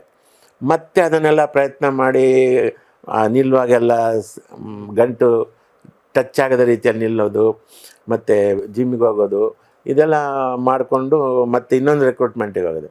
ಆವಾಗ ಹೈಟ್ ಸಾಲಿಲ್ಲ ಅಂತ. ಸೊ ಹೀಗಾಗಿ 2 ಸಲ ಮಿಸ್ ಆಯಿತು. ನನಗೆ ತುಂಬ ಆಸೆ ಇತ್ತು. ಇವತ್ತಿಗೂ ಮಿಲಿಟ್ರಿ ಅಂದರೆ ನನಗೆ ಒಂಥರ ರೋಮಾಂಚನ. ನಮ್ಮಪ್ಪ ಇದ್ದಿದ್ದು ಜೊತೆಗೆ ಇವತ್ತಿಗೂ ಆ ಸೈನ್ಯ ಅದೇ ಒಂದು ಥ್ರಿಲ್ ಬೇರೆ. ಯಾಕಂದರೆ ಆ ದೇಶ ಪ್ರೇಮ ಅದು ಬೇರೆ, ಅದೊಂದು ರೋಮಾಂಚಕ ಇದದು. ನಾನು ಮಿಲಿಟ್ರಿಯವರಿಗೆ ಭಾಳ ರೆಸ್ಪೆಕ್ಟ್ ಕೊಡ್ತೀನಿ. ನಮ್ಮ ದೇಶನ ಕಾಪಾಡ್ತೀನಿ. ಹೌದು. ಸೊ ಅದು ಆಗಲಿಲ್ಲ ನನಗೆ. ಈ ಕಡೆ ಬ್ಯಾಂಕು ಆಗಲಿಲ್ಲ, ಬ್ಯಾಂಕಿಗೆ ಇಷ್ಟ ಇರಲಿಲ್ಲ, ನನಗೆ ಇಷ್ಟ ಇರಲಿಲ್ಲ, ತಪ್ಪಿಸ್ತಾ ಇದ್ದೆ. ಆ ಟೈಮಲ್ಲಿ ಇದು ಹೀಗೆ ಕಾಶಿಯವರ ಪರಿಚಯ ಆಯ್ತಲ್ಲ, ಸದ್ಯ ಬಚಾವಾದ ಅಂದ್ಬಿಟ್ಟು. ಆಮೇಲೆ ನಮ್ಮಕ್ಕ ಬೈತಾನೇ ಇದ್ಲು, ನೀನು ಏನು ಅಂತ ಸಿನಿಮಾಗೆ ಸೇರ್ತೀಯ, ನಿನಗೇನು ಇದು ಟ್ಯಾಲೆಂಟ್, ನಿನ್ನ ಟ್ಯಾಲೆಂಟ್ ಅಲ್ಲಿ ಎಂತೆಂಥವ್ರು ಇದ್ದಾರೆ ಹಾಗೆ ಅಂತ ಎಲ್ಲ ಬಯಸ್ಕೊಳ್ತಿದ್ದೆ. ಬಟ್ ಇಲ್ಲಿ ಕೆಲಸ ಮಾಡ್ತಾನೆ ಇರ್ತಿದ್ದೆ. ಬಟ್ ನನಗೆ ಗೊತ್ತಿಲ್ಲದಾಗೆ ಎಲ್ಲ ಆಗ್ತಾ ಬಂತು ಎಲ್ಲ. ಯಾಕಂದರೆ ತುಂಬ ಮಂದಿ ಟ್ಯಾಲೆಂಟ್ ಇರೋರು ಪ್ರಯತ್ನ ಮಾಡ್ತಾನೆ ಇರ್ತಾರೆ, ಅವ್ರಿಗೆ ಅವಕಾಶ ಸಿಗಲ್ಲ. ಬಟ್ ನನಗೆ ನನ್ನ ಅದೃಷ್ಟಕ್ಕೆ ಜನವಾಣಿಯಲ್ಲಿ ಕೆಲಸ ಸಿಕ್ತು. ಅಲ್ಲಿ ಶಂಕರನಾಥ್ ಅರವಿಂದ್, ಸುಂದರ ಸ್ವರ್ಣ ಅವರೆಲ್ಲ ಬಂದು ಅವ್ರ ಪರಿಚಯ, ಅವ್ರ ಮೂಲಕ ಕಾಶಿನಾಥ್ ಸರ್ ಪರಿಚಯ ಆಯಿತು, ಅವ್ರ ಮೂಲಕ ಹಂಸಲೇಖ ಸರ್ ಪರಿಚಯ ಆಯಿತು, ಉಪೇಂದ್ರ ಅವ್ರ ಪರಿಚಯ ಆಯಿತು. ಸೊ ಈಗ ಒಬ್ಬರಿಂದ ಒಬ್ಬರು ಹೀಗೆ ಪರಿಚಯ ಆಗ್ತಾ ನಾನು ಬೆಳೀತಾ ಹೋದೆ. ನನ್ನನ್ನೆಲ್ಲರೂ ಒಂಥರ ಕೈ ಹಿಡಿದು ಕರ್ಕೊಂಡೋದಾಗ ಹಾಗೇ ಬಂದು ಇವತ್ತು ಇಲ್ಲಿವರೆಗೆ ನನಗೆ ಎಲ್ಲರೂ ಒಂದು ರೀತಿಯಲ್ಲಿ ಅನ್ನದಾತರು ಅಂತ ಹೇಳ್ಬೋದು. ಇಡೀ ಇಂಡಸ್ಟ್ರಿ ಒಂದು ಕಡೆ ಜಗ್ಗೇಶ್ ಅವರು ನನ್ನನ್ನು ಪ್ರಮೋಟ್ ಮಾಡಿದರು. ಸೊ ಹೀಗೆ ಅದು ಆಗ್ತಾ ಬಂತದು. ಅದು ಅದೃಷ್ಟ. ಅದು ಜಗ್ಗೇಶ್ ಒಂದು ಮಠ ಕೂಡ ನೀವೇ ಮಾಡಿರೋದು ಮ್ಯೂಸಿಕ್ಕು. ಅದಾದಮೇಲೆ ಎದ್ದೇಳು ಮಂಜುನಾಥದಲ್ಲಿ ಅವ್ರು ಚಿಕ್ಕಪ್ಪನ ಕ್ಯಾರೆಕ್ಟ್ರಲ್ಲಿ ಮಾಡ್ತೀರಾ, ಅದು ಇನ್ನೂ ಮರೆಯೋಕ್ಕಾಗಲ್ಲ, ನೋಡಿದಾಗೆಲ್ಲ ನಗ್ತಾನೆ ಇರ್ತೀವಿ. ಆ್ಯಂಡ್ ಎಲ್ಲ ಒಂದು ಕಡೆ ಕೇಳೋಕ್ಕೋದ್ರೆ ನೀವು ನಿಮ್ಮ ಇಷ್ಟು ಒಂದು ಜರ್ನಿಲಿ ಬರ್ದಿರೋ ಸಾಂಗ್ಗಳು ಅಥವಾ ಮ್ಯೂಸಿಕ್ ಮಾಡಿರೋದು ಜಾಸ್ತಿ ಮೆಲೋಡಿಯಸ್ ಆಗಿ ಆ್ಯಂಡ್ ರೊಮ್ಯಾಂಟಿಕ್ ಸಾಂಗ್ಗಳು. ಏನು ಇದ್ರ ಹಿಂದೆ ಏನಾದರೂ ನಿಮ್ಮ ಕಾಲೇಜ್ ಡೇಸಲ್ಲಿ ನಿಮ್ಮ ತುಂಟಾಟಗಳೇನಾದರೂ ಇತ್ತಾ ಮನೋಹರ್ ಅವರು? ಇಲ್ಲ, ಅದು ಒಂದು ಏನಂತಂದರೆ ಕಾಲೇಜ್ ಡೇಸಲ್ಲಿ ತುಂಬ ಕಷ್ಟದ ದಿನ. ನಂದು ಆವಾಗ ಬೇರೆ ಎಲ್ಲರೂ ಪ್ಯಾಂಟ್ ಹಾಕ್ತಿದ್ರು, ನನ್ನ ಹತ್ರ ಪ್ಯಾಂಟ್ ಇರಲಿಲ್ಲ, ಬಟ್ಟೆ ಇರಲಿಲ್ಲ. ಒಂದು ಪಂಚೆ, ಒಂದು ಶರ್ಟು. ಇಡೀ ಫಸ್ಟ್ ಇಯರ್ ಡಿಗ್ರಿ ಪೂರ್ತಿ ಒಂದು ಪಂಚೆ, ಒಂದು ಶರ್ಟು. ಅದು ಬೇರೆ ಮೇಯ್ನ್ ರೋಡಿಂದ 1 ಕಿಲೋಮೀಟ್ರ್ ಒಳಗಡೆ ನಮ್ಮ ಕಾಲೇಜ್ ಇರ್ತಿತ್ತು. ನಡ್ಕೊಂಡು ಹೋಗ್ಬೇಕಾಯ್ತು. ಇಲ್ಲಿ ಬಸ್ಸಲ್ಲಿ ಇಳಿದು ವಿಟ್ಲದಿಂದ ಟು ಪುತ್ತೂರು ಬಸ್ಸು, ಅಲ್ಲಿ ನೆಹರು ನಗರ ಅಂತದು, ಅಲ್ಲಿ ಇಳಿದು ನಡ್ಕೊಂಡು ಹೋಗ್ಬೇಕಾಯ್ತು. ನಾವು ಹೋಗ್ತಾ ಇರುವ ದಾರಿಯಲ್ಲಿ ಕಾಲೇಜ್ ಬಸ್ ಬರೋದು, ಅಂದರೆ ಪುತ್ತೂರಿಂದ ಸ್ಟೂಡೆಂಟ್ಸನ್ನ ಕರ್ಕೊಂಡು ಬಸ್ ಬರೋದು. ಅದು ಬಂದರೆ ಬಗ್ಗಂತ ಬಾಂಬ್ ದಾಳಿಯೋ ಥರ ಧೂಳು ಫುಲ್ಲು, ಮೈ ಮೇಲೆ ಧೂಳು ಸ್ನಾನ. ಹೀಗೆ 1 ವಾರ ಆಗೋಷ್ಟೊತ್ತಿಗೆ ಬಟ್ಟೆ ಎಲ್ಲ ಕ್ರೀಮ್ ಕಲರ್ ಆಗೋದು. ಶನಿವಾರ ದಿವಸ ಮಧ್ಯಾಹ್ನ ಮೇಲೆ ಇದು ಇರಲಿಲ್ಲ, ಮನೆಗೆ ಬಂದು ಅದನ್ನು ಬಗೆದು ಒಣಗಿಸಿ ಭಾನುವಾರ ರಾತ್ರಿ ಅದನ್ನು ಚೆನ್ನಾಗಿ ಮಾಡಿಸಿ. ಸೊ ಯಾಕೆಂದರೆ ನಮಗೆ ತುಂಬ ಬಡತನ. ನಮ್ಮಕ್ಕ ಲೈಬ್ರರಿಯನ್ ಆಗಿದ್ಲು ಊರಲ್ಲಿ. ಆಮೇಲೆ ನಂದು ಫೈನಲ್ ಇಯರ್ ಆಗೋಷ್ಟೊತ್ತಿಗೆ ಅವಳಿಗೆ ಇಲ್ಲಿ ಬ್ಯಾಂಕಲ್ಲಿ ಕೆಲಸ ಸಿಕ್ತು. ಅಲ್ಲಿಂದ ಲೈಫ್ ಸ್ವಲ್ಪ ಇದಾಯಿತು. ಸೊ ಅದು ಬಿಟ್ಟು ಕಾಲೇಜಲ್ಲಿ ನಿಮಗೆ ಯಾರಾದರೂ ಇಷ್ಟ ಆಗಿರೋದು ಅಥವಾ ಇಷ್ಟ ಆಗಿದ್ದರೂ ಒನ್ ವೇ ಆಗ್ತಿತ್ತು ಅದು. ಯಾಕಂದರೆ ನನಗೆ ಕೀಳರಿಮೆ, ಎಲ್ಲ ಪ್ಯಾಂಟ್ ಹಾಕ್ಕೊಂಡು ನಾನೊಂದು ಪಂಚೆವನ್ನು ಹೋಗಿ ಲವ್ ಪ್ರಪೋಸ್ ಮಾಡೋಕ್ಕೆ ಚೆನ್ನಾಗಿರಲ್ಲ ಅಂತ ಅಲ್ಲೇ ಮನಸ್ಸಲ್ಲೇ ಇದೆ ಅಷ್ಟೇ. ಡ್ರೀಮ್ ಸಾಂಗ್ಸ್ ಎಲ್ಲ ಅಲ್ಲೇ ಇರ್ತಿತ್ತು. ಹೌದು ಅಷ್ಟೇ. ಸೊ ಹೀಗೆ ಇದು ಪಂಚೆ ಪ್ರಸಂಗಗಳು. ಆ್ಯಂಡ್ ಇನ್ನು ಸಿನಿಮಾ ರಂಗದಲ್ಲಿ ಬಂದರೆ ಸರ್, ಒಂದು ಓಮಲಿಗೆನ ಒಂದು ಸೂಪರ್ ಹಿಟ್ ಸಿನಿಮಾ ಕೊಟ್ಟ ಮೇಲೂ ಕೂಡ, ಇಂದ್ರಧನುಷ್ ಆದಮೇಲೂ ಕೂಡ ಸುಮಾರು ಒಂದು 24 ವರ್ಷಗಳ ಆದಮೇಲೆ ನೀವು ಇನ್ನೊಂದು ನಿರ್ದೇಶನ ಮಾಡ್ತೀರಾ, ಸುಮಾರು 2 ದಶಕ ಅಲ್ಲಿಗೆ. ಬಟ್ ಅದೇ ಹಾಡಿನ ವಿಚಾರಕ್ಕೆ ಬಂದರೆ, ಮ್ಯೂಸಿಕಲ್ ನೀವೇನು ಸಂಗೀತ ಸಂಯೋಜನೆ ಮಾಡ್ತಾ ಇದ್ರಿ ಆ ವಿಚಾರಕ್ಕೆ ಬಂದರೆ, ನೀವೇನು ತರ್ಲೆ ನನ್ನ ಮಗ ಆಗಿರ್ಬೋದು ಅಥವಾ ಗೆಜ್ಜೆನಾದ ಆಗಿರ್ಬೋದು, ಅಲ್ಲಿಂದ ಸಾಂಗ್ ಮಾಡ್ಕೊಂಬಂದವರು ಮೂರನೇ ದಶಕದವರೆಗೂ ಕೂಡ ಮಾಡಿದ್ದೀರಾ ನೀವು. ಅಂದರೆ ನಿಮ್ಗೆ 2008ರಲ್ಲಿ ಇವಾಗ ಮೊನ್ನೆ ಫೆಬ್ರವರಿ 23ಕ್ಕೆ ದುನಿಯಾ ರಿಲೀಸ್ ಆಗಿ ಸುಮಾರು ಒಂದು 17 ವರ್ಷ ಆಗುತ್ತೆ. ಅವತ್ತಿನ ಕಾಲಕ್ಕೆ ಸೂರ್ಯ ಅವರಾಗಿರಲಿ ಅಥವಾ ನಮ್ಮ ವಿಜಯ್ ಅವರಾಗಿರಲಿ ಅವರೆಲ್ಲ ಅವತ್ತಿನ ಕಾಲಕ್ಕೆ ಹೊಸಬ್ರು ಸಿನಿಮಾ ರಂಗಕ್ಕೆ. ಸೊ ಅವತ್ತು ಕೂಡ ಅವರು 2 ದಶಕದಿಂದ ಸಿನಿಮಾ ರಂಗದಲ್ಲಿ ಜನ್ಮದ ಜೋಡಿ, ತರ್ಲೆ ನನ್ನ ಮಗ ಅಥವಾ ಸ್ವಸ್ತಿಕ್ ಆಗಿರ್ಬೋದು ಆ್ಯಂಡ್ ಗೆಜ್ಜೆನಾದ, ಇಷ್ಟೆಲ್ಲ ಹಳೆಯ ಸಿನಿಮಾಗಳು ಮಾಡಿರೋ ಹಿಟ್ ಸಿನಿಮಾಗಳನ್ನ ಕೊಟ್ಟಿರೋಂಥ ಒಬ್ರ ಜೊತೆ ಕೆಲಸ ಮಾಡ್ತಾರೆ. ನಿಮಗೆ ಹೊಸ ತಂಡ ಹೇಗಿತ್ತು ಆ ಒಂದು 2 ಇದು? ನೀವು ತುಂಬ ದೊಡ್ಡವ್ರನ್ನ ನೋಡ್ಕೊಂಡು ಬಂದಿದ್ದೀರಾ, ಒಂದು ಹೊಸ ತಂಡ ಜೊತೆ ಮಾಡ್ತೀರಾ. ಅಲ್ಲೂ ಕೂಡ ಹಾಡುಗಳು ಅದ್ಭುತವಾಗಿ ಹಿಟ್ಟಾಗುತ್ತೆ. ದುನಿಯಾ ಸಿನಿಮಾದು ಕರಿಯ ಐ ಲವ್ ಯು ಸಾಂಗು ನನಗೇನಂದರೆ, ನನಗೆ ಪ್ರತಿ ಸಿನಿಮಾನ ನಾನು ಮಾಡೋದು ನಂದು ಫಸ್ಟ್ ಫಿಲ್ಮ್ ಅಂತ. ಯಾಕಂದರೆ ಇದರಲ್ಲಿ ಕ್ಲಿಕ್ ಆಗಲೇಬೇಕು. ಆ ಕ್ಲಿಕ್ ಆದರೆ ನನಗೆ ಹೆಸರು, ಇಲ್ಲಾಂದರೆ ನೆಕ್ಸ್ಟು ನನಗೆ ಇವನೇ ಔಟ್ಡೇಟೆಡು, ಇವನು ಈ ಕಾಲಕ್ಕೆ ಬರಲ್ಲ, ಈಗೆಲ್ಲ ಮಾತುಗಳು ಕೇಳಬಾರ್ದು. ನಾನು ಅಪ್ಡೇಟ್ ಆಗ್ತಾ ಹೋಗ್ತೀನಿ. ನಾನಿವತ್ತು ಅನಿರುದ್ಧ ರವಿಚಂದ್ರನ್ ಹಾಡು ಕೇಳಿ ಇಷ್ಟಪಡ್ತೀನಿ, ನಮ್ಮ ಅರ್ಜುನ್ ಜನ್ಯ ಹಾಡು ಕೇಳಿ ಇಷ್ಟಪಡ್ತೀನಿ, ನಮ್ಮ ಅಜನೀಶ್ ಲೋಕನಾಥ್ ಹಾಡು ಕೇಳಿ ಇಷ್ಟಪಡ್ತೀನಿ. ಇವರೆಲ್ಲ ಯಾವ ಥರ ಮಾಡ್ತಾರೆ ನಾನು ಅಬ್ಸರ್ವ್ ಮಾಡ್ತೀನಿ. ಮತ್ತು ಹಿಂದಿ ಹಾಡು ಕೇಳ್ತೀನಿ, ತಮಿಳು ಕೇಳ್ತೀನಿ, ಎಲ್ಲ ಬೇರೆ ಬೇರೆ ದೇಶದ ಹಾಡುಗಳು ಕೇಳ್ತೀನಿ. ನಾನು ಅರೇಬಿಕ್ ಹಾಡು ಕೇಳ್ತೀನಿ, ಚೈನೀಸ್ ಕೇಳ್ತೀನಿ. ಸೊ ಎಲ್ಲ ಅಪ್ಡೇಟ್ ಆಗ್ತಾ ಹೋಗ್ಬೇಕು ನಾವು. ಈಗಿನ ಜನ್ರೇಷನ್ ಏನು ಕೇಳ್ತಾರೆ ಅದಕ್ಕೆ ಕೊಡೋದಕ್ಕೆ ನಾವು ಸಿದ್ಧರಾಗಿರ್ಬೇಕು. ಹಾಗಿದ್ರೆ ಮಾತ್ರ ನಾವು ಉಳಿತೀವಿ, ಇಲ್ಲಾಂದರೆ ನಮ್ಮನ್ನು ಪಕ್ಕಕ್ಕೆ ಸೇರಿಸ್ತಾರೆ ಔಟ್ಡೇಟೆಡ್ ಹಾಗೆ. ಸೊ ಈ ದುನಿಯಾ ನಾನು ಮಾಡಿದಾಗ ಸೂರಿ ಸ್ವಲ್ಪ ಇಂಟ್ರೋವರ್ಟ್ ನೇಚರ್ ಅಂತ, ಓಪನ್ ಆಗಿ ಸ್ವಲ್ಪ ಸಂಕೋಚದ ಪ್ರವೃತ್ತಿ ಅವ್ರದ್ದು. ಸೊ ಅವ್ರ ಜೊತೆ ಕೆಲಸ ಮಾಡೋದು ಅವ್ರಿಗೇನೆಂದರೆ, ನಾನು ಏನು ಒಂದಷ್ಟು ಟ್ಯೂನ್ಸ್ ಕೊಟ್ಟಾಗ ಅದರಲ್ಲಿ ಅವರು ಸಿಲೆಕ್ಟ್ ಮಾಡ್ತಾರೆ. ಹಾಗೆ ಇದೆಲ್ಲ ಆಯಿತು. ಆಮೇಲೆ ಈ ಕರಿಯ ಐ ಲವ್ ಯು ಆ್ಯಕ್ಚುಲಿ ನನಗೆ ಅವರಿಗೂ ಆರ್ಗ್ಯುಮೆಂಟ್ ಆಯಿತು. ಏನಂದರೆ, ಕರಿಯ ಐ ಲವ್ ಯು ಆ ಫಸ್ಟ್ ಲೈನು ನನಗೆ ಒಂಥರ ಭಯ ಆಯಿತು. ಯಾಕಂದರೆ ಕರಿಯ ಅಂದರೆ ಒಂದು ಕಪ್ಪು ಬಣ್ಣದವ್ರನ್ನ ಹೇಳೋದು. ಅದು ಈ ಬಣ್ಣದ ಬಗ್ಗೆ ನಾವು ಯಾರನ್ನು ಇದು ಮಾಡಬಾರ್ದು. ಅಕಸ್ಮಾತ್ ಕಪ್ಪಗಿರೋರಿಗೆ ಹರ್ಟ್ ಆದರೆ ಅವರು ಆಮೇಲೆ ನೀನು ಬೆಳಗಿದ್ಯಾ ನನ್ನ ಮಗನೇ, ನಮಗೆ ಕರಿಯ ಅಂತೀಯ ಅಂದ್ಬಿಟ್ಟು ಹೊಡೆದ್ಬಿಟ್ರೆ, ಸೊ ಇದರಲ್ಲಿ ಯಾಕೆ ಇನ್ನು ಕಾಂಟ್ರವರ್ಸಿ ಯಾಕೆ, ಅದು ಲೈನ್ ಬೇಡ ಅಂಥೇಳಿ ಈ ಥರ. ಬಟ್ ಅವರು ಅದು ನಾಗೇಂದ್ರ ಪ್ರಸಾದ್ ಅವ್ರು ಬರೆದಿದ್ದು ಅಂತ ನನಗೆ ಹೇಳಿರಲಿಲ್ಲ. ನನ್ನ ಫ್ರೆಂಡು ಅಂತಲೇ ಹೇಳ್ತಾಯಿದ್ರು. ನನ್ನ ಫ್ರೆಂಡ್ ಬರೆದಿದ್ದಾರೆ. ನಾಗೇಂದ್ರ ಪ್ರಸಾದ್ ಅವರು ಅಂತ ಗೊತ್ತಿದ್ರೆ ನನಗೆ ಅವರು ಕ್ಲೋಸ್ ಫ್ರೆಂಡ್. ನಾನು ಅವ್ರ ಹತ್ರ ಹೇಳ್ತಿದ್ದೆ, ಅಲ್ಲ ಫಸ್ಟ್ ಟೈಮ್ ಚೇಂಜ್ ಮಾಡಿ ಅಂತ. ಬಟ್ ಅದು ಆಗಲಿಲ್ಲ. ಅದು ಸ್ವಲ್ಪ ನನಗೂ ಅವರಿಗೂ ಇದಾಯಿತು. ಅವ್ರು ಬೇಕೇ ಬೇಕು ಅದು ಅಂತ ಅವರು ಇದು ಮಾಡಿದ್ರು. ಕೊನೆಗೆ ಡೈರೆಕ್ಟ್ರು ಅವ್ರು ನನ್ನಿಂದ ಎಷ್ಟೋ ವರ್ಷ ಚಿಕ್ಕವರಾದರೂ ಕೂಡ ನನ್ನ ಹತ್ರ ಇವತ್ತು ಬರೋ ಡೈರೆಕ್ಟ್ರುಗಳೆಲ್ಲ ನನಗಿಂತ ತುಂಬ ಚಿಕ್ಕವರು. ಆದರೂ ಕೂಡ ಆ ಡೈರೆಕ್ಟ್ರು ಅಂದಮೇಲೆ ಅವ್ರಿಗೆ ನಾವು ರೆಸ್ಪೆಕ್ಟ್ ಕೊಡಲೇಬೇಕು ಆ ಪೊಸಿಷನ್ಗೆ. ಹೌದು, ಯಾಕಂದರೆ ಒಂದು ಸಿನಿಮಾದ ಕ್ಯಾಪ್ಟನ್ ಅವರು. ಹೌದು, ಇಡೀ ತಂಡ ಡೈರೆಕ್ಟ್ರಿಗೆ ರೆಸ್ಪೆಕ್ಟ್ ಕೊಡಬೇಕು, ಅದು ನನ್ನ ಪಾಲಿಸಿ. ಸೊ ಹೀಗಾಗಿ ಸೂರ್ಯ ಅವ್ರು ಏನು ಹೇಳ್ತಾರೆ ಓಕೆ ಅಂತ ಆಯಿತು. ಕೊನೆಗೆ ಅದು ಅವರ ಇದೇ ಕ್ಲಿಕ್ ಆಯಿತು. ಅದು ಹೆಂಗೆ ಹೇಳ್ತೀನಿ, ಒಂದು ಸಲ ಕೆಮ್ಮಣ್ಣಗುಂಡಿಗೆ ಹೋಗ್ತಾ ಇದ್ದೆ. ಅಲ್ಲಿ ಮುಳ್ಳಯ್ಯನಗಿರಿ ಎಲ್ಲ ನೋಡೋಕೆ ಹೋದಾಗ ಒಂದು ಗುಂಪೆ ಬರ್ತಾಯಿತ್ತು, ಎಲ್ಲ ಕಪ್ಪಿನವರೇ ಒಂದು ಮನೋಹರ್ ಹೇಳ್ಕೊಂಡು. ಆ ಟೈಮಲ್ಲಿ Kariya I love you super hit ಆಗಿತ್ತು. ನಾನು ಬಂದವರನ್ನ ಎತ್ಕೊಂಡ್ಬಿಟ್ರು. ಇವ್ರು ಏನಪ್ಪ ಕರಿಯ ಐ ಲವ್ ಯು ಬರೆದು ಇದು ಕರಿಯ ಐ ಲವ್ ಯು ಬರೆದಿದ್ದು ನಾಗೇಂದ್ರ ಪ್ರಸಾದ್ ಅವರಾದರೂ ಕೂಡ ಮ್ಯೂಸಿಕ್ ನಂದಲ್ವಾ, ಇದೇನು ಹೊಡಿತಾರೆ ಇವಾಗ ಅನ್ನೋಂಥ ಸಿಚುವೇಶನ್ ಇದು. ಅವ್ರು ಏನಂದ್ರು ಅಂದರೆ, ಸಾರ್ ನಮಗೆ ಕಪ್ಪಗಿರೋರಿಗೆ ಒಂದು ಹಾಡು ಮಾಡಿಕೊಟ್ರಲ್ಲ ಸಾರ್ ನೀವು, ನಮ್ಮ ಕರ್ರಗಿರೋರನ್ನ ಯಾರು ಕೇಳ್ತಾ ಇರಲಿಲ್ಲ ಅಂತೇಳಿ ಎತ್ತೇ ಬಿಟ್ರು ನನ್ನ. ಎತ್ತಿ ಇದು ಮಾಡಿಬಿಟ್ರು. ನಂಗೆ ಆವಾಗ ಆಯಿತು, ನಾನು ಅಂದ್ಕೊಂಡಿದ್ದು ಬೇರೆ, ಆಗಿದ್ದೇ ಬೇರೆ ಅಂತ.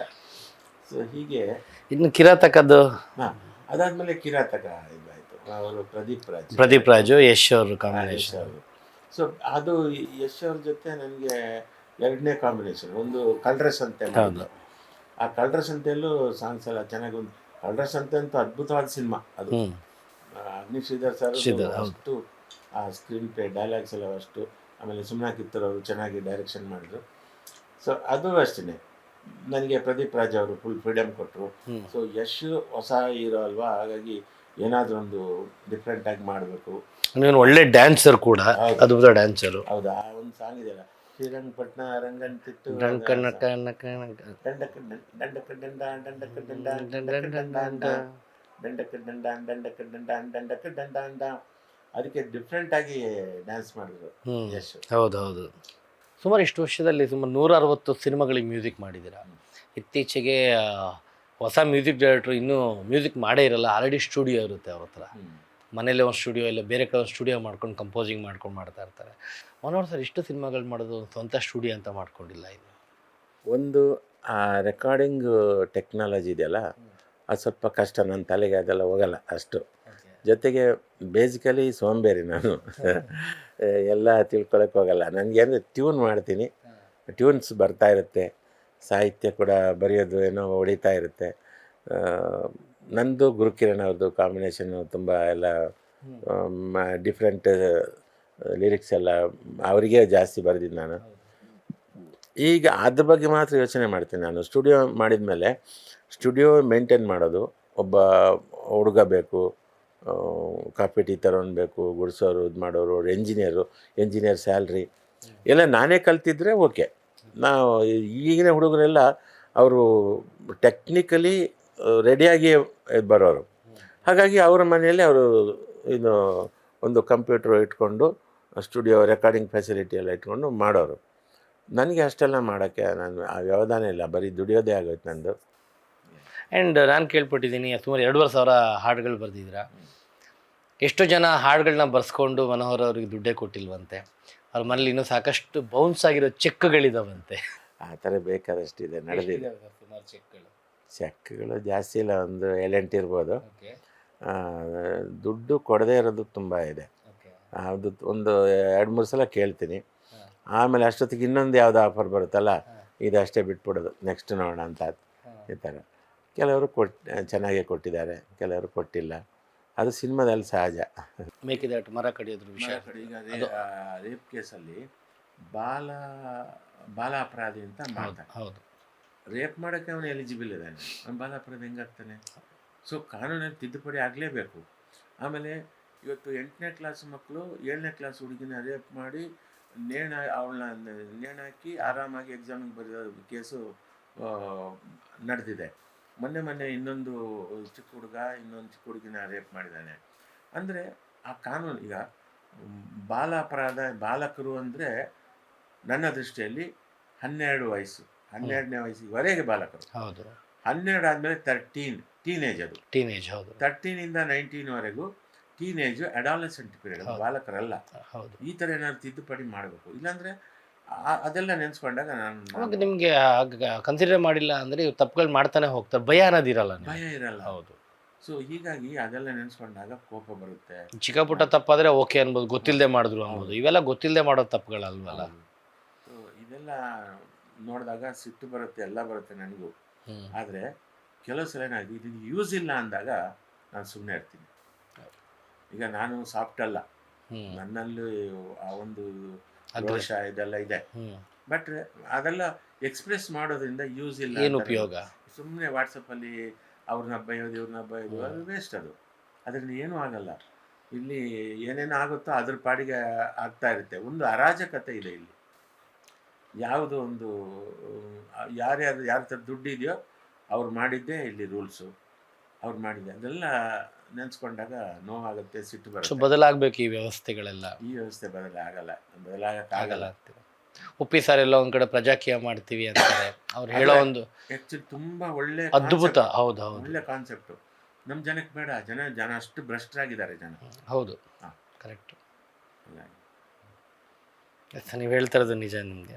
ಆ್ಯಂಡ್ ಇದ್ರ ಜೊತೆಗೆಲ್ಲ ಒಂದು ಕಡೆ ನೋಡಿದಾಗ ಈ ಒಂದು 40 ವರ್ಷ ನಿಮ್ಮ ಸಿನಿಮಾ ಜರ್ನಿಯಲ್ಲಿ ನಿಮ್ಮ ಜೊತೆಲಿದ್ದವರು, ನೀವೇನು ಒಂದು ಟೀಮಾಗಿ ಸ್ಟಾರ್ಟ್ ಮಾಡ್ತೀರ, ಎಲ್ಲರೂ ಒಂದು ಒಳ್ಳೆ ರೀತಿಯಲ್ಲಿ ಸೆಟ್ಲ್ ಆಗಿದ್ದಾರೆ. ಬಟ್ ಮನೋಹರ್ ಅವರು ಇವತ್ತು ಕೂಡ ಒಂದು ಬಾಡಿಗೆ ಮನೇಲಿದ್ದಾರೆ. ಸೊ ಇವತ್ತು ಕೂಡ ಒಂದು ನಿರ್ದೇಶನಕ್ಕೆ ಪ್ರೊಡ್ಯೂಸರ್ಗೆ ಹೋಗಿ ಅಪ್ರೋಚ್ ಮಾಡಿ ಕತೆ ಬರೆದು ಇನ್ನೂ ಸ್ಟ್ರಗಲ್ ಮಾಡ್ತಾ ಇದ್ದಾರೆ.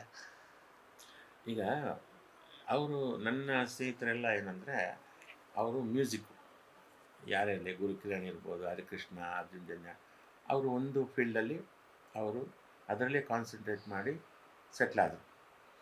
ನಂದು ಸಮಸ್ಯೆ ಏನಂತಂದರೆ, ನಾನು ಡೈರೆಕ್ಷನ್ಗೆ ಅದ್ರ ಬಗ್ಗೆನೇ ಹೋಗ್ತಿರ್ತೀನಲ್ಲ, ಇದು ಬಿಟ್ಬಿಡ್ತೀನಿ. ದುಡ್ಡು ಆಮೇಲೆ ಮಾಡ್ಕೊಳ್ಳೋಣ, ಫಸ್ಟ್ ಒಂದು ಡೈರೆಕ್ಷನ್ ಒಳ್ಳೆ ಸಿನಿಮಾ, ಒಂದು ಹಿಟ್ ಸಿನಿಮಾ ಕೊಡೋಣ, ಅದಾದಮೇಲೆ ಆಟೋಮೆಟಿಕ್ ದುಡ್ಡು ಬರುತ್ತೆ, ಹೆಸರು ಬರುತ್ತೆ, ಎಲ್ಲ ಆಫರ್ಸ್ ಬರುತ್ತೆ. ಇದು ಯೋಚನೆಯಲ್ಲಿ ನಾನೇನು ಮಾಡ್ತೀನಿ ಅಂದರೆ, ಜೊತೆಗೆ ನನ್ನ ಹತ್ರ ಬರೋ ಪ್ರೊಡ್ಯೂಸರ್ಸ್ ಎಲ್ಲ ಅವರು ಸ್ವಲ್ಪ ಕಷ್ಟಗಳು ಹೇಳ್ಕೊಂಡ ತಕ್ಷಣ ನಾನು ಸರಿ ಏನು ಮಾಡೋದು ಅಂತ ಮುಲಾಜಿಗೆ ಇದು ಮಾಡ್ತೀನಿ. ಸೊ ಸಂಭಾವನೆ ಕೂಡ ನನಗೆ ಸರಿಯಾಗಿ ಯಾರು ಇದು ಮಾಡಿಲ್ಲ. ನಾನು ಅದ್ರ ಬಗ್ಗೆ ತಲೆ ಕೆಡಿಸ್ಕೊಂಡು ಇಲ್ಲ, ಹೇಗೋ ನಡೀತಾ ಇರುತ್ತೆ ಜೀವನ. ಎಷ್ಟು ನಾವು ಅಂದ್ಕೊಂಡಂಗೆ ಯಾವುದು ಆಗಲ್ಲ ಅಂದಾಗ ಆಗಿದ್ದನ್ನು ಸ್ವೀಕರಿಸ್ತಾ ಹೋಗ್ಬೇಕು ಅಂತ, ಆ ಥರ ಇದು. ಮನವ್ರು ಈ ವಿಷಯದಲ್ಲಿ ಯಾವತ್ತೂ ಏನು ಕೇಳಿಲ್ವಾ, ಹೇಳಿಲ್ವಾ? ಅವಳು ನನ್ನ ಥರನೇ ಸ್ವಭಾವ ಆದ್ದರಿಂದ ಅವಳು ನನಗೆ ಅಡ್ಜಸ್ಟ್ ಆಗಿದ್ದಾಳೆ. ಸೊ ಅವಳು ಆ ಥರ ಇದಿಲ್ಲ, ಅವಳಿಗೂ ಕೊಡೋ ಬುದ್ಧಿ ಇದೆ, ಮತ್ತು ಎಲ್ಲ ಅದು ಮುಲಾಜು ಹುಡುಗಿ ಅದು. ಬಟ್ ಎಲ್ಲೊಂದು ಕಡೆ ಅನಿಸುತ್ತಾ, ಮ್ಯೂಸಿಕ್ಕು ನನ್ನ ಆಸೆ ಇದ್ದಿದ್ದು ನಿರ್ದೇಶನ, ಮ್ಯೂಸಿಕ್ ನನ್ನ ಕೈ ಹಿಡಿತು, ದೊಡ್ಡ ಮಟ್ಟ ಸಕ್ಸಸ್ ಕೊಡ್ತು, ನಾನು ಅದನ್ನೇ ಫಾಲೋ ಮಾಡ್ಕೊಂಡು ಹೋಗಿದ್ರೆ ಚೆನ್ನಾಗಿರ್ತಿತ್ತು, ಇನ್ನೂ ಅದ್ಭುತವಾಗಿರ್ತಾ ಇತ್ತು ಅನ್ನೋದು ಮಾಡ್ತಾನೆ ಇದ್ದೀನಿ. ಈಗ ಇವತ್ತಿಗೂ ನಾನು ಬಟ್ ಸ್ಟಿಲ್ ಇನ್ನೂ ನೀವು ಡೈರೆಕ್ಷನ್ ಅಂತ ಹೋಗ್ತಾ ಇದ್ದೀರಾ. ಡೈರೆಕ್ಷನ್ದು ಒಲವಿದ್ರು ಕೂಡ ಮ್ಯೂಸಿಕ್ ಬಂದಾಗ ಬೇಡ ಅಂತ ಯಾವುದು ಅಂದಿಲ್ಲ.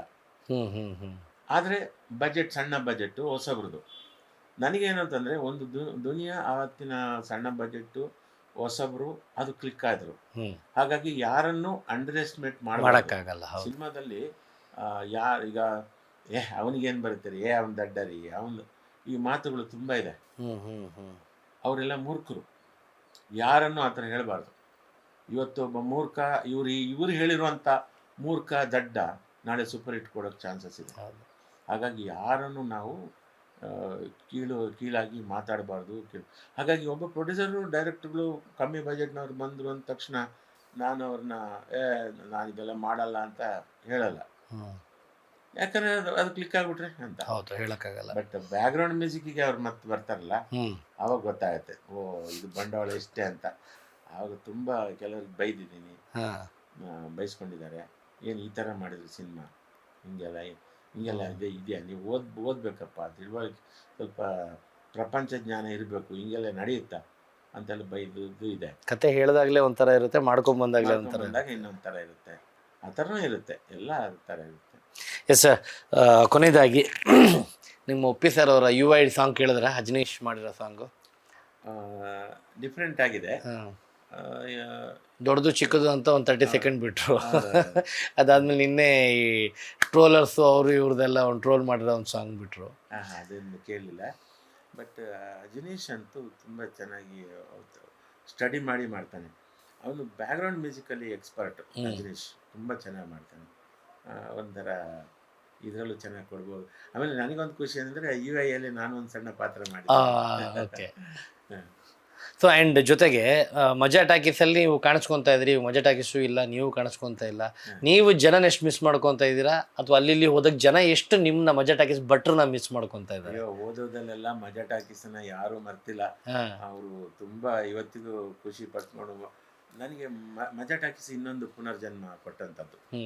ಯಾಕಂದರೆ ಮ್ಯೂಸಿಕ್ಕು ಆಫರ್ಸ್ ಕಡಿಮೆ ಆಗ್ತಾ ಬಂದಾಗ ಸುಜನ್ ಅವರು ಕರೆದು ಈ ಅಡಿಗ ಬಟನ್ ರೋಲ್ ಕೊಟ್ಟರು. ಅದು ಕ್ಲಿಕ್ ಆಯಿತು, ಮಜಾ ಟಾಕೀಸ್ ಸೂಪರ್ ಹಿಟ್ ಆಗಿ ನನಗೆ ಅದರಿಂದಲೂ ಹೆಲ್ಪ್ ಆಯಿತು. ನಿಮ್ಗೆ ತುಂಬ ಸ್ಯಾಟಿಸ್ಫ್ಯಾಕ್ಷನ್ ಕೊಟ್ಟಿದೆಯಾ ಸರ್? ಲಿರಿಕ್ಸ್ ಬರೆಯೋದಾ, ಮ್ಯೂಸಿಕ್ ಕಂಪೋಸ್ ಮಾಡೋದಾ, ಆ್ಯಕ್ಟಿಂಗ್ ಮಾಡೋದಾ, ಡೈರೆಕ್ಷನ್ ಮಾಡೋದಾ? ಡೈರೆಕ್ಷನ್ ಮಾಡೋದು ಆಸೆ, ಅದೊಂದು ಇದ್ದೇ ಇದೆ. ಅದು ಬಿಟ್ಟರೆ ಮ್ಯೂಸಿಕ್ ಕಂಪೋಸ್ ಮಾಡೋದಿದೆಯಲ್ಲ, ನನಗೆ ಒಳ್ಳೊಳ್ಳೆ ಟ್ಯೂನ್ಸ್ ಬರ್ತಾ ಇರುತ್ತೆ, ಮೆಲಡಿ ಟ್ಯೂನ್ಸ್ ಬರ್ತಾ ಇರುತ್ತೆ, ಎಕ್ಸ್ಪೆರಿಮೆಂಟಲ್ ಸಾಂಗ್ಸ್ ಮಾಡೋದಕ್ಕೂ ಐಡಿಯಾಸ್ ಬರ್ತಾ ಇರುತ್ತೆ. ಅದು ಕೆಲವೆಲ್ಲ ನಾನು ಅಂದ್ಕೊಂಡಿದ್ದು ಇನ್ನೂ ಕಾರ್ಯರೂಪಕ್ಕೆ ಬಂದಿಲ್ಲ. ಈಗ ಏನು ಅಂದ್ಕೊಂಡಿದ್ದೀನಿ ಅಂದರೆ, ಸಿನಿಮಾಗಳು ಸಿಗದೆ ಹೋದ್ರೂ ನಾನೇ ರೆಕಾರ್ಡ್ ಮಾಡಿಕೊಂಡು ನನಗೆ ಏನೇನು ತೋಚುತ್ತೋ ಹೊಸ ಐಡಿಯಾಸು ಅದನ್ನು ರೆಕಾರ್ಡ್ ಮಾಡ್ಕೊಳ್ಳೋದು, ಯೂಟ್ಯೂಬಿಗೆ ಬಿಟ್ಬಿಡೋದು. ಅದು ಪರ್ಮನೆಂಟಾಗಿ ಇದ್ದೇ ಇರುತ್ತೆ. ಹೌದು, ಆ ಥರ. ಈಗ ಈ ಮ್ಯೂಸಿಕ್ ಡೈರೆಕ್ಟರ್ಸ್ದು ಒಂದು ಅನುಕೂಲ ಏನಂತಂದರೆ, ಅವರಿಗೆ ಸಿನಿಮಾಗಳು ಬರೆದಿದ್ರೆ ಏನು ಬೇಜಾರಿಲ್ಲ, ಅವರೇ ಕಂಪೋಸ್ ಮಾಡ್ಕೊಂಡು ರೆಕಾರ್ಡ್ ಮಾಡ್ಕೊಂಡು ಯೂಟ್ಯೂಬಿಗೆ ಬಿಡ್ತಾ, ಒಂದು ಆಲ್ಬಮ್ ಮಾಡ್ಕೊಂಡು ರೆಕಾರ್ಡ್ ಮಾಡಿಬಿಟ್ಬಿಟ್ರೆ ಅಲ್ಲೂ ವ್ಯೂವರ್ಸ್ ಇರ್ತಾರೆ, ಕೇಳೋರು ಇರ್ತಾರೆ. ಹಾಡೇನು ಸಿನಿಮಾದಲ್ಲೇ ಕೇಳಬೇಕು ಅಂತ ಏನಿಲ್ಲ. ಆ್ಯಂಡ್ ಈ 160 ಸಿನಿಮಾ ನೀವು ಸಂಗೀತ ಸಂಯೋಜನೆ ಮಾಡಿರೋದ್ರಲ್ಲಿ 1, 2, 3 ಅಂತ 3ನ ಬೆಸ್ಟಾಗಿ ಚೂಸ್ ಮಾಡಿದ್ರೆ ನಿಮ್ಮ ಮನಸ್ಸಿಗೆ ತುಂಬ ಹತ್ತಿರ ಆಗಿರೋದು ಯಾವುದು ಸರ್? ಟಾಪ್ 3 ಅಂತ ನೀವು ಕನ್ಸಿಡರ್ ಮಾಡಿದ್ರೆ? ಒಂದು ಜನ್ಮದ ಜೋಡಿ, ಎಸ್, ಎವರ್ಗ್ರೀನ್. ಹೌದು. ಮಾಂಗಲ್ಯ ಅಂತಂತೂ ನಾನು ಹಾಂ, ರವಿ ಸರ್ ಜೊತೆ ದಿರದಿರದಿಲ್ಲ ನಾನ ದಿರದಿರುತ್ತೋ. Yes sir. ಮತ್ತು ಸೂರ್ಯವಂಶ. ಯಾ, ಅದ್ಭುತ. ಆ್ಯಂಡ್ 2,500 ಹಾಡುಗಳು ಬರೆದಿರೋದು, ಅದರಲ್ಲಿ ಒಂದು 3 ಹಾಡು ನಿಮ್ಗೆ ಇಷ್ಟವಾಗಿರೋದು, ನೀವು ಬರೆದಿರೋದ್ರಲ್ಲಿ ತುಂಬ ಇಷ್ಟವಾಗಿರೋದು, ಯಾವಾಗಲೂ ಕಾಡ್ತಾ ಇರೋದು? ಒಂದು ಜನ್ಮ ಜೋಡಿ, ದೇಹವೆಂದರೆ ಓ ಮನುಜ. ಅದು ಹಂಗೆ ಒಂದು 3 ಸಾಲು ಹಾಡ್ಬಿಡಿ ಸರ್ ನಿಮ್ಮ ವಾಯ್ಸಲ್ಲೇ. ವಾಯ್ಸ್ ತೊಂದರೆ ಇಲ್ಲ. ಸಿಂಗರ್ ಅಲ್ಲ. ದೇಹವೆಂದರೆ ಓ ಮನುಜ, ಮೂಳೆ ಮಾಂಸದ ತಡಿಕೆ ನಿಜ, ಮನಸ್ಸು ಆಸೆ ದುಃಖದ ಕಣಜ.